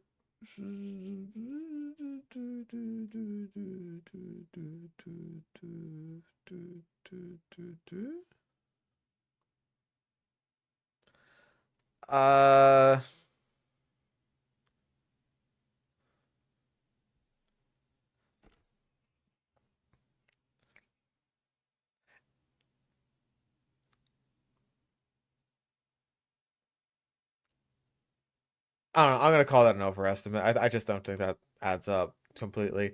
Because, like, I imagine that one of these guys, like one of the smaller ones, would be around 26 feet in length. Like, maybe this middle guy, he seems maybe 8 feet tall. Maybe some of the largest ones were, like, 10 feet tall. I would imagine that, on average, they probably would have been shorter than that. Can you imagine that? Their weight reached up to a ton, and according to findings, it is believed... Well, 1 ton sounds too small now. Can we get like a weight? As with dinosaurs in general, weight estimates are debatable. It says in 1980 have ranged between 1 and 4 tons. So you're saying like the lowest possible estimate. John Foster, a specialist on this Morris information, suggests that 110 is reasonable for large adults of Allosaurus fragilis, but that 700 kilograms is a closer estimate for average individuals. 1.5 tons, varying parameters from 1.4 to 2 tons. Maybe 2 tons. Okay, so 1 ton is apparently possible? That seems way too small for me, personally speaking. I would say like 2 tons, probably. Believe that they hunted in groups, ambushing their prey and sinking their ferrous teeth without fervor to kill it and then devour their prey. Its head was big in comparison with other theropods that belonged to its suborder, and had some character. I wouldn't really say so. Also suborder. No, not really. I don't think Allosaurus's head was like comparatively that big, especially not saying like its later descendants like the Carcharodontosaurs, who had really massive heads. Yeah, I don't know. That's just Characteristic crests that make it impossible for you to not recognize them. Of course, it had a 9 vertebra short neck that, despite its size, was of course it had that. Of course. Of course. very useful to start their succulent bites. Their succulent bites? Also, that's Majungasaurus. Unrelated. Tail had around 50 bones. It really was to be feared. Jesus Christ. Number 9. Is that Alioramus? Albertosaurus. No. This fearsome dinosaur inhabited western North America near the end of the Cretaceous. Many of its large and heavy fossils were discovered in the Red Deer River located in Alberta, Canada, which is why it bears the name of Albertosaurio, which also means Alberta Albertosauria? It's just Albertosaurus. You already said it. I'm counting that. What the hell? lizard. Despite being smaller, if we speak comparatively of the other tyrannosaurids that Oh god, the Jurassic Fight Club Pachyrhinosaurus that have like the nasal horn instead of the boss. God, I don't know what they were thinking with that one. that belong to their family order, the Albertosaurus is undoubtedly one of the largest carnivores, measuring up to 29 feet wide. One of the largest? No, not really. I mean, it's... I'm counting it. It's misleading. I would not say that Albertosaurus is among like the largest carnivorous dinosaurs. Yeah. Animals that were scarier than dinosaurs by Be Amazed, and some prehistoric stuff from epic wildlife, I suppose. Wait, did you say 25 feet, 29 feet wide? Albertosaurus is undoubtedly one of the largest carnivores, measuring up to 29 feet wide and close. Oh my god, this is why we have it, baby.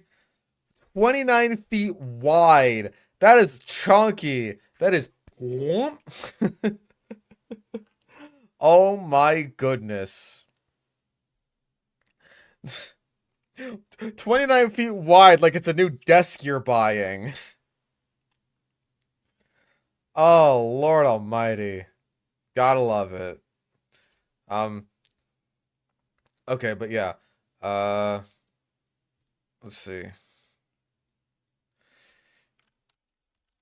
Animals that were scarier than dinosaurs. Be amazed. Oh god, this one. Oh god. We'll get to it. Close to 10 feet in height, although 33-foot-long specimens have been found. It had a needle. Have they? Have they? Maybe big estimates.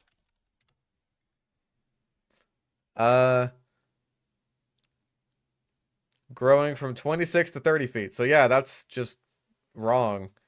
I don't know where you got that from. Fuck it. It's incorrect. You're wrong. Weight that is estimated at 1.9 tons. Amazing. Wow. Of course, it had its huge head that can measure up to 3 feet in length and was accompanied by a powerful jaw with about 60 slightly curved and lethal teeth. It was one of the main predators of the Cretaceous era and attacked camouflaging large herbivores. Then, at high speed, rushed into them with an open jaw and landed a mortal bite in their neck, from which it was Was it camouflaging or were the herbivores camouflaging? I'm confused. You're talking too fast. Albertosaurus. was difficult to escape. All a potential predator. All Number a potential predator? Chronosaurus. Okay, definitely misleading video title. Incorrect taxonomy. Of course. Of course. We can't have a list of dinosaurs. No, no, no. Too easy. Did you want to see a monumental marine dinosaur? Well, your wish has been fulfilled. No, it hasn't, because it's not a dinosaur, you fuck-ass. Meet the corpulent Chronosaurus, Corpulent? It's not even that fat. with which its measurements of 33 feet in length, 6 feet high, and a weight of 11 tons 11 tons sounds like a lot, considering we're just talking about like Allosaurus being relatively similar in size, but weighing only 1 ton.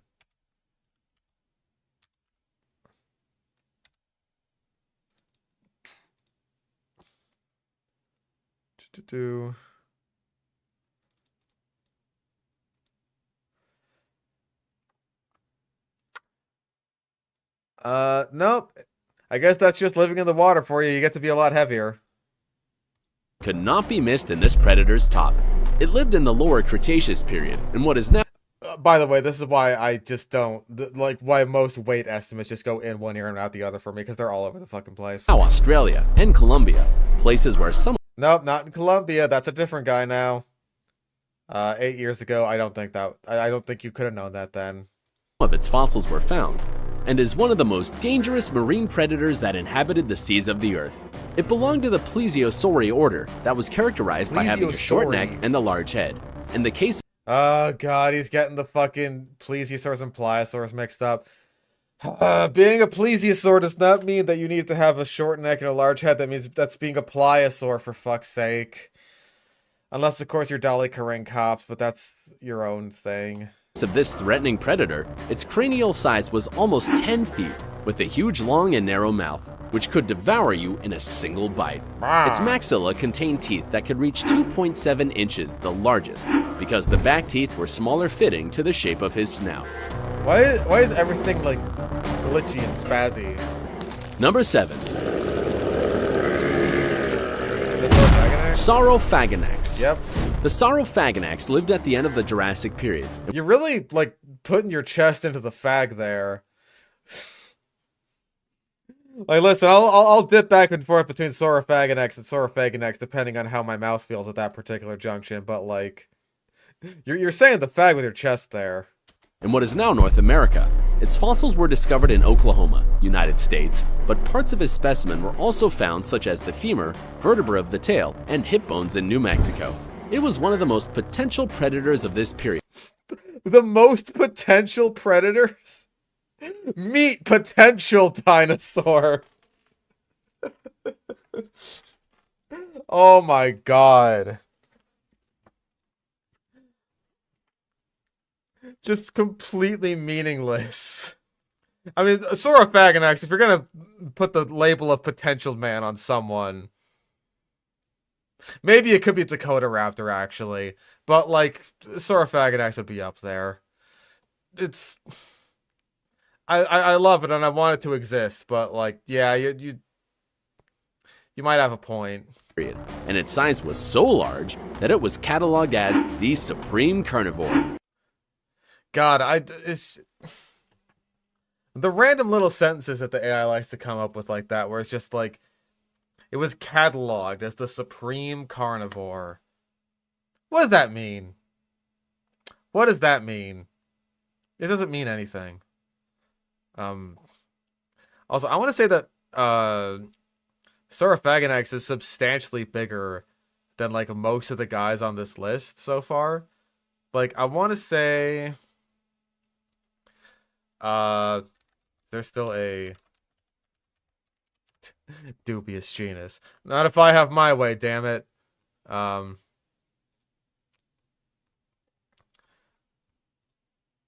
Yeah, the estimate for Saurophaganax here is pretty damn big compared to, like, even the largest of Fragilis.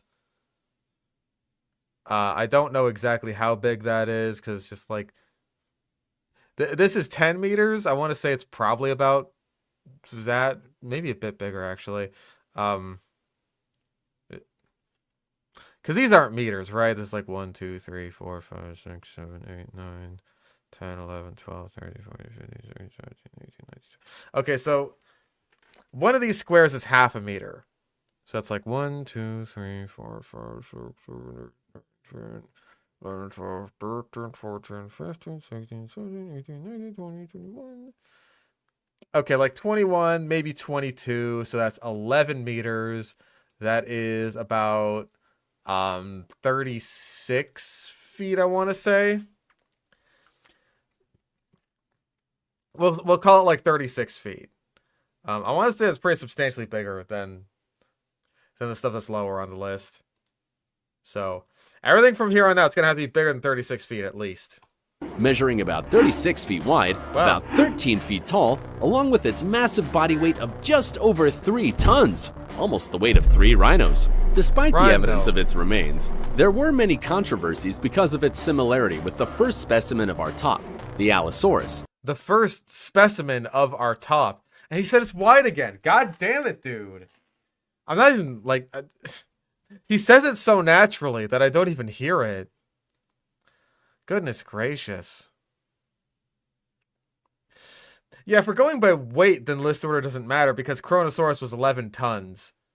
But if we're just going by length, then that does matter. We'll see where he goes next. But thanks to the discovery mentioned above, in New Mexico, this situation has been clarified by No, it has not. No, it hasn't. proving it is from a different genre. It has Also, I don't think that being discovered in like a different state necessarily proves that, especially when it's a state that Allosaurus is also found in. peculiar ridges on the back of his body, and because of its great size, We don't know if it had ridges on the back of its body. We just don't. it had an enormous need to eat to such an extent that, if it did not find food, it was able to snatch someone else's prey with great force. Oh boy. The Saurophaganax is the official Oklahoma fossil, and if you are impressed with it, you can see one of its most complete skeletons and live a Jurassic experience at the Sam Noble Natural History Museum. Guaranteed adventure. Okay, Danny does live in Oklahoma. I'm gonna have to see if we can go there so I can see a Saurophaganax, because I do want to see it. Number 6. Bahariasaurus. Okay, I want to say this is pretty damn fragmentary. I think this might be one of the super fragmentary Noasaurids, if I'm not mistaken. I did some research on this. Yeah, this is really fragmentary. Of course, one of the many Stromer specimens that was destroyed in World War II. Yeah, like Bahariasaurus was... Ah, man. It's like definitely a big animal, but there's like not much to go on, especially because we're not even sure where it places. Like it could be a Megaraptor, it could be a Noasaurid. I have no idea. Like people really aren't sure. Hell, it could be synonymous with Deltadromeus, which like we're really just not sure about at all either. It's restoration of Bahariasaurus is an Abelosauroid. Goodness gracious. It could be anything. So saying that it was anything is just...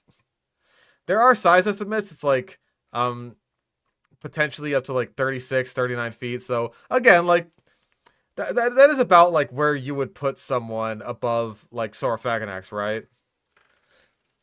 But it's like because this is like so fragmentary and we don't know what it is, and the only specimen we do have is destroyed, then like even its potential closest synonym, or like closest relative and or synonym, Deltadromeus, we're still not sure about that one. That could be an Abelisaur.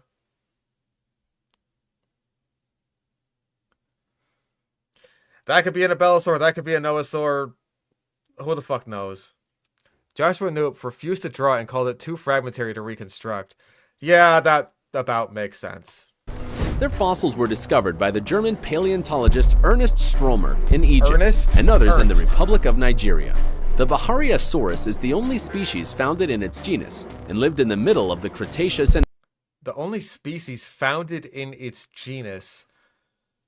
Just say it's monospecific. There's a word for that. Africa, being one of the greatest predators of those times. But that was not the only thing that made it stand out among all the other dinosaurs that inhabited this continent, but also had one of the longest dimensions, reaching about 39 feet, just over 10 feet long, together with a huge 39 feet, just over 10 feet long. God damn it. Like, dude, we should be having mixed up measurements take up every single one of these slots. Because he is really bad with this. weight of 2.5 tons. Unbelievable. It had bony protuberances on both eyes that were a huge asset when fighting. A huge asset when fighting?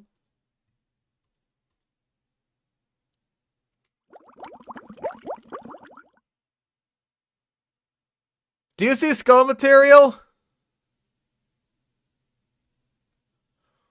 I don't see it.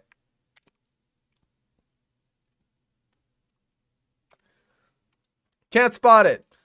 Also, I imagine that even if it did have protuberances above the eyes, as with many theropods, they probably would have just been used for display. Large and strong legs that made it a fast predator, and unlike other dinosaurs in this top, it had long arms. Without a doubt, this was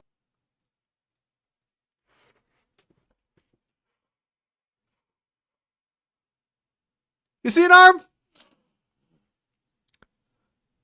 Anyone spot an arm bone?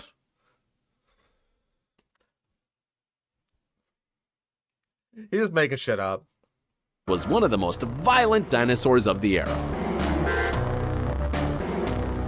Rabbit. Number 5. Oh, it's T-Rex. Tyrannosaurus Rex. It's the Papo Rex. You remember the fearsome Tyrannosaurus Rex from the blockbuster movie Jurassic Park? Are you a fan of this Why specifically the 25th anniversary logo? What the fuck? dinosaur? This is your lucky day, because we are about to tell you more about it. Its name Wow. literally means tyrant or evil, which means It doesn't mean evil. It just means tyrant. I mean, like, I guess you could make your arguments on whether or not all tyrants are evil, but it doesn't mean evil. that it had absolute power. The term saurus denotes lizard, and the word rex was added, meaning in its an The word rex was added. It's its species epithet. That's... You're making it seem like Tyrannosaurus Rex is all just like one word. The Rex is the species epithet. entirety that this had been the most ferocious animal that inhabited the earth, and that is the true king of the lizards, tyrant predator. King of Lizards, Tyrant, Predator. It's just Tyrant Lizard King. Dude, it's not that hard. From just listening to that, we get goosebumps. Thanks to its fossil findings, the Tyrannosaurus Rex is one of the most studied and known to science. Also, you're talking about the T-Rex's name, but you're not talking about Saurophaganax's name? Lord of the Lizard Eaters Maximus? Like, come on. That's like 90% of the reason why I still want Saurophaganax to be its own genus instead of, like, Allosaurus anax. Discovering that only one species of these toured our planet. It lived during the Not anymore, but now we got Macrorhynchus. Maybe, probably. Cretaceous area, with an impressive 39 feet in length, like the Bahari. Okay, Bahariosaurus is also 39 feet. Also, this isn't even Bahariosaurus, it's like a Giganotosaurus. Source, with the difference that the great Tyrannosaurus Rex could reach up to 13 feet high, although they have found Well, how high did you say Bahariosaurus was? You said that was like... You said it was 39 feet long and 10 feet long. some that could measure up to 16 feet high, which made it even bigger. It was giant! Woo! Its skull is one of the most exorbitant, reaching about Exorbitant. 4 feet, and was balanced by its monumental tail. Like the other theropods, Rex. it did not have long forelegs, since they barely were 1 meter long, but they were endowed with 2 terrifying, extremely sharp claws that will surely tear your skin effortlessly and serve as a weapon to devour their prey. They're using their arms as a weapon to devour their prey. Huh? Huh? It's like the opposite of Tirzu. Where he was saying like, oh man, your arms are good for fucking nothing. You should have spec'd more into your arms. This guy's saying like, oh man, they were small, but they would have fucked you up. According to the latest studies, the Tyrannosaurus rex was not very fast. However, that did not stop it from being a killing machine. Whoa. Tell that to fucking Spino Snack. He thinks that anything that wasn't the fastest thing alive apparently just couldn't kill anything. Number 4. I think it's Ricardo. Nope. How could I forget? Henosaurus. I don't know this one. Who are you? Are you another pliosaur? Oh, it's a synonym of Tylosaurus. Okay, because I saw a pliosaur there and I was confused. I mean, Tylosaurus is longer, I think. Not a dinosaur. That is a monitor lizard. Another marine dinosaur with impressive dimensions is the distinguished Henosaurus, who was probably the largest marine predator ever. Its size to date has Biggest ever? Easy. been debated by experts. At first, it was estimated that the measure of this great dinosaur was 56 Mosasaur. feet long. Surprising. Then, new studies announced that it was 49 feet, but finally it was determined to be 40 feet in length with 10 feet in height. Isn't it Measuring marine animals in height is so fucking weird. huge? Not only was it the giant of the seas in the Upper Cretaceous, but also an excellent hunter who used to feed on other marine reptiles such as Stop using pliosaurs for your mosasaur footage. the great Elasmosaurus. Surely, you wonder how it was able to attack a reptile of abysmal size. The Abysmal size? You make it sound like its size is shitty. answer is that, thanks to its huge mouth with more than 60 sharp teeth, once it had its prey in its Yeah, lumping of Hanosaurus happened in 2016. This is in 2018, so he should have known better. But he didn't, because he's Goop. jaw, it closed with great pressure, killing its victim on the spot. How horrifying! That's not all. It also Your little ad libs are so fucking awful, dude. It's just an excuse to play random little movie clips. owned an extensive tail that allowed it, its 23-ton body, to swim quickly from one side to the other like a fish. If the Tyrannosaurus rex was terror on Earth, the Henosaurus was fear in the ocean. Are we gonna get Quetzalcoatlus? Number 3. Giganotosaurus. Okay, we have 2 slots left. Like, number 1's gonna be Spinosaurus, obviously. Obviously, number 1 is Spinosaurus. Number 2 is gonna have to be like another Carcharodontosaur. Probably, maybe Meraxes. Maybe Mapusaurus. I don't know. The Giganotosaurus was found in the Argentinian Patagonia by amateur fossil hunter Ruben Carolini in 1993, which makes it one of the most recent dinosaur discoveries in history. 2018. What was discovered in 2018?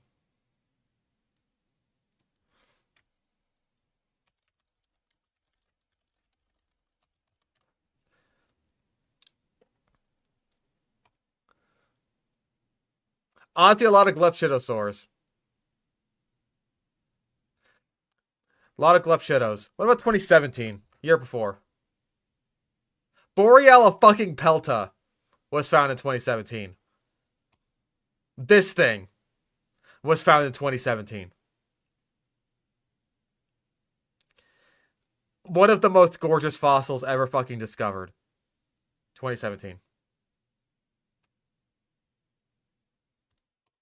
It lived in the Upper Cretaceous era, measuring 42 feet long and more than 13 feet high, although some scientists have determined that it could measure up to 16 feet high.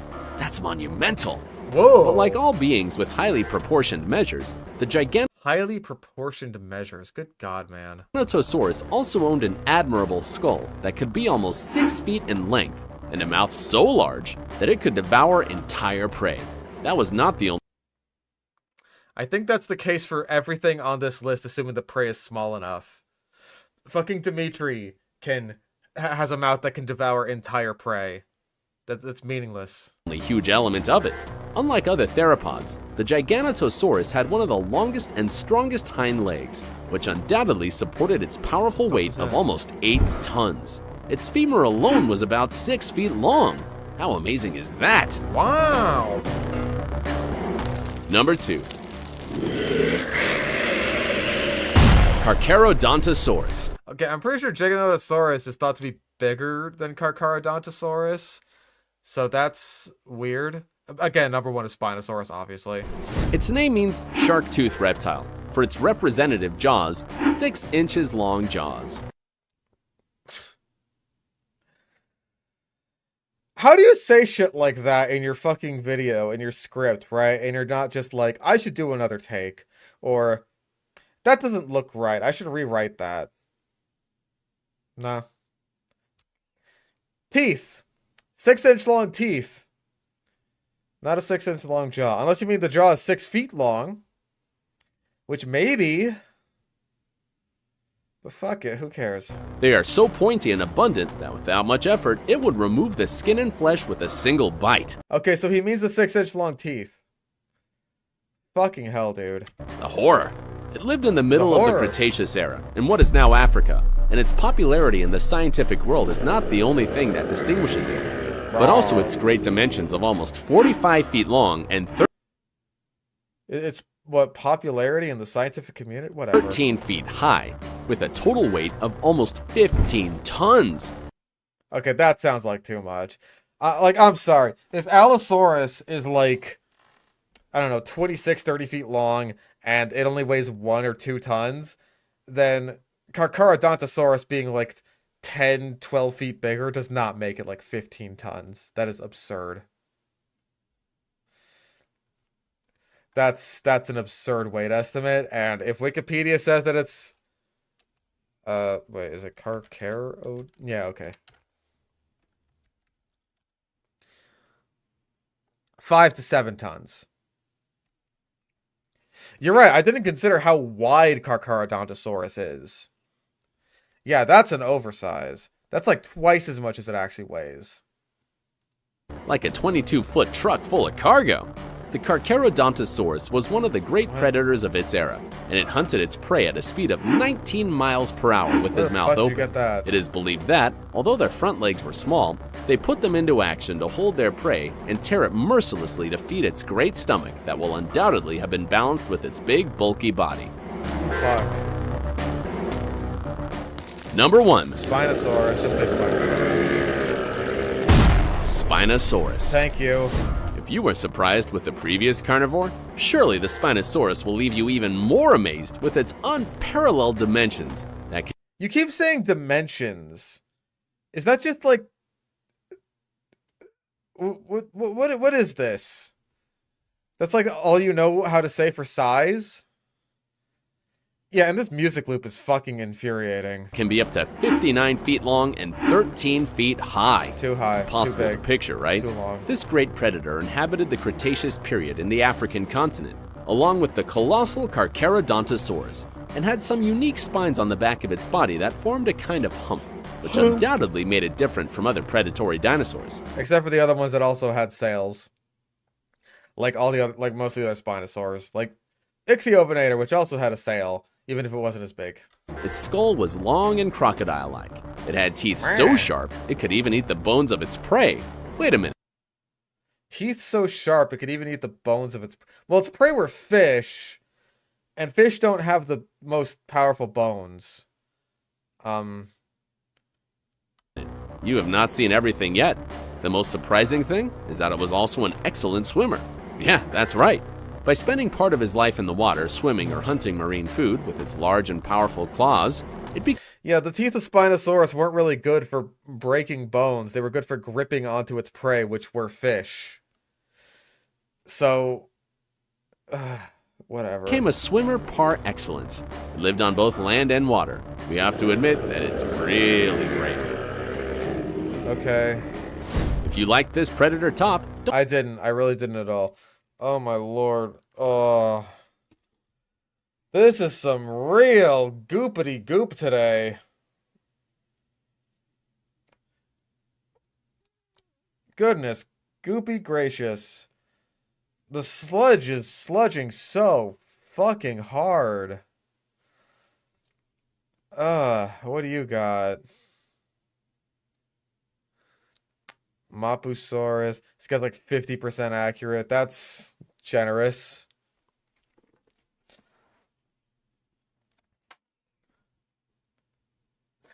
So big / large. Smiley face.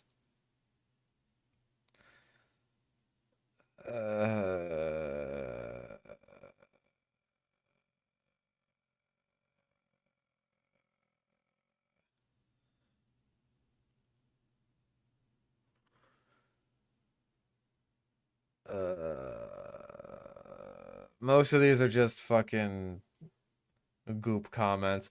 Goop comments for a goop video. Goop begets goop, as we say in our wonderful, wonderful little circle of sludge. Yeah, like, hey, it's a video for 10-year-olds, and it hit the audience dead on the fucking money. God. We've been going for almost 4 hours now. 2 of which was just fucking Spino Snack, because of course it was. Goopity goop. I should have saved Spino Snack for last. Oof.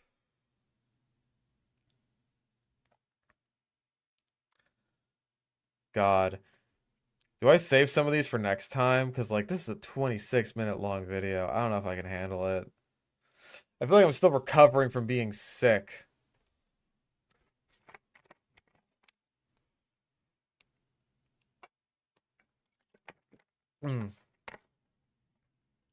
I wouldn't mind a short one. I wouldn't mind something short and kind of stupid and funny to, like, cap us off. Bass Fishing Productions, we can do next time. There was, like, the wheel we spun last time that had, like, the other 2 videos, like the first pet store one and the dumpster one. But 12 scariest creatures live before dinosaurs by world list is 10 minutes. 10 minutes. I don't know, that might... How long did it take us to get through, like, 12 minutes of Spino Snack?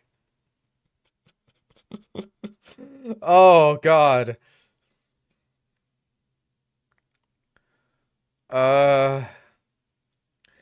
Like, some of these we could definitely save for next time. I'll do my best to try doing Sludge weekly.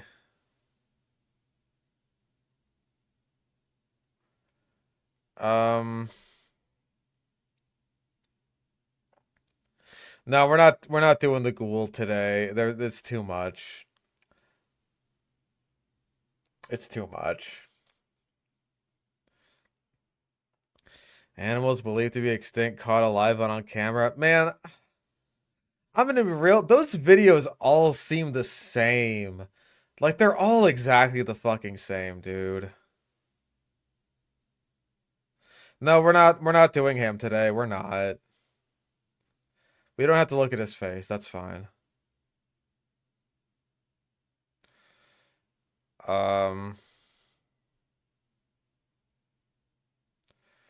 Not the same.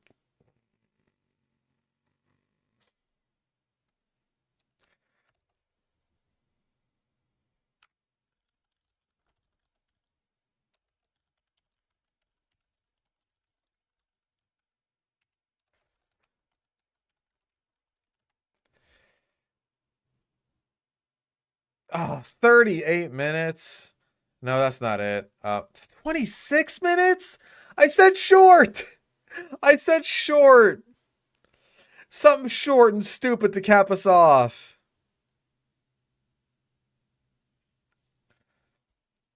I want something short and dumb, like the one where T-Rex fights Hitler with T-Rex.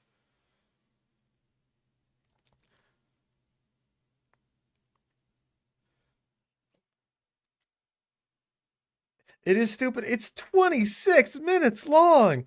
Like, for longer stuff, we can do it next time. You know what? Spinosnack does have shorts.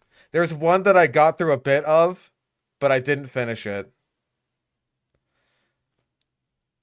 Where is the Therizinosaurus one?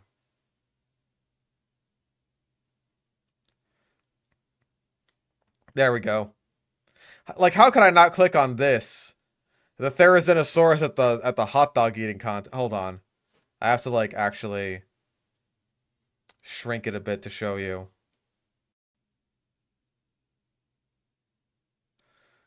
There it is. Therizinosaurus at the hot dog eating contest. How could I resist that? How could I possibly? What if Therizinosaurus... Oh. What would happen if a megalodon fought a full pod of hello? orcas in the open ocean? Let's find out. Okay, why is shorts implementation the fucking worst? Just the worst thing ever? What if Therizinosaurus is dropped into the modern Borneo rainforest? Let's find What out. would happen? You're a Therizinosaurus. Your claws are 3 feet long, and you use them to pull down tree branches so that you can eat the leaves. And you Wow, he actually got that right when some of the sludge channels we've seen haven't. need to eat roughly 300 kilograms of vegetation every single day just to stay alive. The Borneo rainforest is one of the richest ecosystems on Earth, but even it can't keep up with you. Let's get rid of the closed captions as well. The Borneo rainforest can't keep up with literally one dinosaur. The entire rainforest. It just can't keep up. That is absurd. You're one dude. You grab a branch that's 15 feet off the ground, yank it down with claws that could disembowel an elephant, and strip every leaf off of it in under a minute, and then move to the next tree. You eat an entire tree in less than a minute. Like, I would love to see that. I would love to see that process. Just like, here comes Therizinosaurus, waltz up to tree. Oh God. I'm so hungry. With that tiny little mouth, right? Just shoving an entire tree in there in 1 minute? That sounds about right. And the next tree, and the next tree. 4 trees, 4 minutes. I'm so hungry. Oh my God. These leaves are fucking awesome. Orangutans in the canopy watch you destroy their food source, and there's nothing they can do about it. So they just sit there and scream at you like orangutans do. Pygmy elephants used to be the biggest herbivores here. They weigh maybe 2 tons. Well, you weigh 5 tons, and you eat faster than they do. Wait, why do you eat faster than elephants do? That also only 1 ton of difference. There's herds of pygmy elephants there, and they don't do as much damage as 1 Therizinosaurus. So, dude, how much are you fucking eating? I love leaves, but I can't eat too much because I'll get fat. But they're so good. Big pig. So whenever you show up, He hates pigs! Every single video, it's pig slander. That's all it is. He just hates pigs. in an area, they leave because you'll strip the accessible vegetation before they get a chance. You'll eat all the leaves in any given area before they even get a fucking chance. In the rainforest. It's made of leaves. Like, I did research after this, right? Like, after I watched this video. We'll do our own little research once it's done. But let's continue. You're not trying to compete with them. You are just so damn big that competition isn't even a factor. Fine, boom. You win the eating contest just by existing. After a week in one... Like, you're so damn big. 1 ton more than a single elephant, of which there are entire herds of. All of them are warm-blooded. They all have their own fast metabolisms, but you're just bigger. area, the forest looks pruned. Mid-canopy branches are snapping and hanging. Undergrowth is trampled. He's eating the so much entire damn forest. foliage that sunlight is hitting the forest floor in places it hasn't reached in decades, which will cause new growth eventually, but right now it just looks like a dinosaur-sized lawnmower went through the forest. You have no predators. Like, what do you think was happening in the Mesozoic when there were thousands of therizinosaurs? What do you think was happening? Do you think that there were just no plants anywhere? Oh my goodness. Clouded leopards weigh 40 pounds. Again, you weigh 5 tons. They are not even on your radar. The only thing that could theoretically hurt you is yourself, like if you trip and break a leg, but you're careful and the forest floor isn't that uneven. Unlike the fucking punk-ass T-Rex in the Africa video. P.U. If you stay in one spot too long, you'll eat yourself into starvation because you consume vegetation faster than it can regrow. Why? This means that you have to keep moving to new areas. You are basically a walking deforestation event. In fact, you are... It's like the fucking guy who's got the fetish for deforestation and Wonder Bread. This would be his favorite dinosaur. Oh god, is it him? No wonder he can't get any role play. It's him! It's been him all along! No fucking wonder. All along, this was just so that he could reenact his deforestation fetish. It all comes circling back around. So bad that all of the climate activists on Earth would target you over the company. Wait, did that... Hold on. Event. In fact, you are so bad that all of the climate activists on Earth... Does she have like a trans or Ukraine flag on her head and he like blurred it out? Because he just like searched up the first image for activist on Google and that's the one. I think that's a Ukraine flag. I'm pretty sure anyway. He just blurted it out, not even all that well. Earth would target you over the companies destroying the rainforest. Yeah, why are you destroying the rainforest faster than the companies that are doing that? Explain! Explain! Explain! Because you are a bigger threat at this point. The rainforest will probably survive because it's always survived worse, but it won't look the same. You'll leave behind a trail of stripped trees and overgrazed clearings, but every other herbivore will have to adapt or move or starve. Nothing here is prepared for something that eats this much this fast. Why are you eating so much so fast? Why? You're not evil, you're not malicious, you are just hungry. And hunger at your scale basically will crash an ecosystem. Before you scroll, like and follow. If this video... Goodness gracious. Okay, so I did a little bit of research after this, just to try and see, like, what exactly was Therizinosaurus living in, right? It was living in the Namek Formation. And luckily... Wikipedia provides a very detailed description of exactly what the Namek Formation would have been like when Therizinosaurus was still alive. And it also very helpfully provides a great modern analog, which is the Okavango Delta in Botswana. And,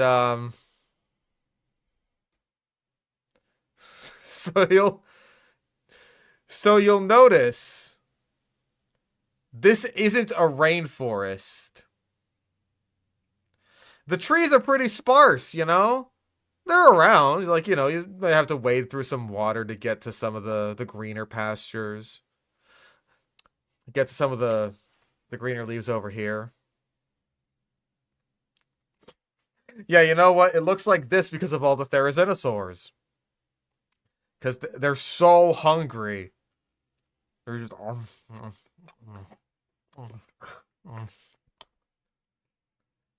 so hungry. But yeah, this is the kind of environment that like Therizinosaurus and Tarbosaurus would have been living in. Dinocyrus, I'm pretty sure. Gallimimus.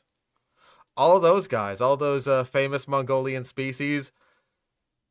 Kind of, sort of Velociraptor. There's like something that might be Velociraptor there. We're not too sure about that. Frog. Frogs. It's like, and all these guys were living here, right? You got like Tarkia, Saurolophus, who I'm pretty sure Saurolophus must have weighed even more than Therizinosaurus, right? Because Saurolophus is a big ass animal. Yeah, that's fucking huge. That's like a 11, 12 meter long animal, Saurolophus. 3 tons. Oh, the larger Mongolian species weighed up to 11 tons. That is twice as much as a Therizinosaurus. At least by his estimates of 5 tons, right? And again, it's living in that kind of area. Not a big rainforest, but like a big delta. And there's so many. There's homalocephaly, praenocephaly, multiple different kinds of sauropods. And it's just like, no, one Therizinosaurus would be enough to just slaughter half the rainforest. Destroy an ecosystem. It'd be fucking insane. It'd be absolutely fucking insane. Yeah, Deinonychus is living here. Another giant ass plant eater. Gallimimus. Also big. Also ate a lot of plants. Lots of Oviraptorosaurs eating plants. Therizinosaurus. Just him. So hungry. So fucking hungry.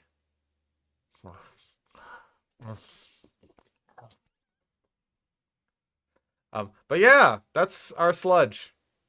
Sludge it up. I am so tired. That Spino snack, you're like my new arch enemy. New arch enemy, arch nemesis, arch whatever. I'm fucking so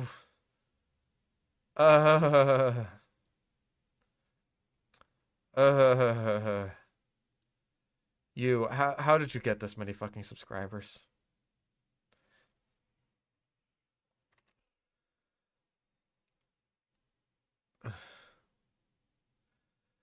That's our sludge. Sludge it up. I'm tired. We'll do some of these other ones next time. I'll like write them down or something. I'll figure it out. I'm so tired. This has been exhausting. This has been an exhausting experience. We didn't even get through that many videos. It was kind of the same situation as last time, because Spino Snack is just... But yeah, I'm gonna go. I hope everyone enjoyed the sludge today. I hope we had a good old time. We didn't. We watched Spino Snack. We didn't have a good time. My new nemesis. My arch enemy. I'm gonna go. I don't know what I'm planning for Wednesday. I'll figure it out.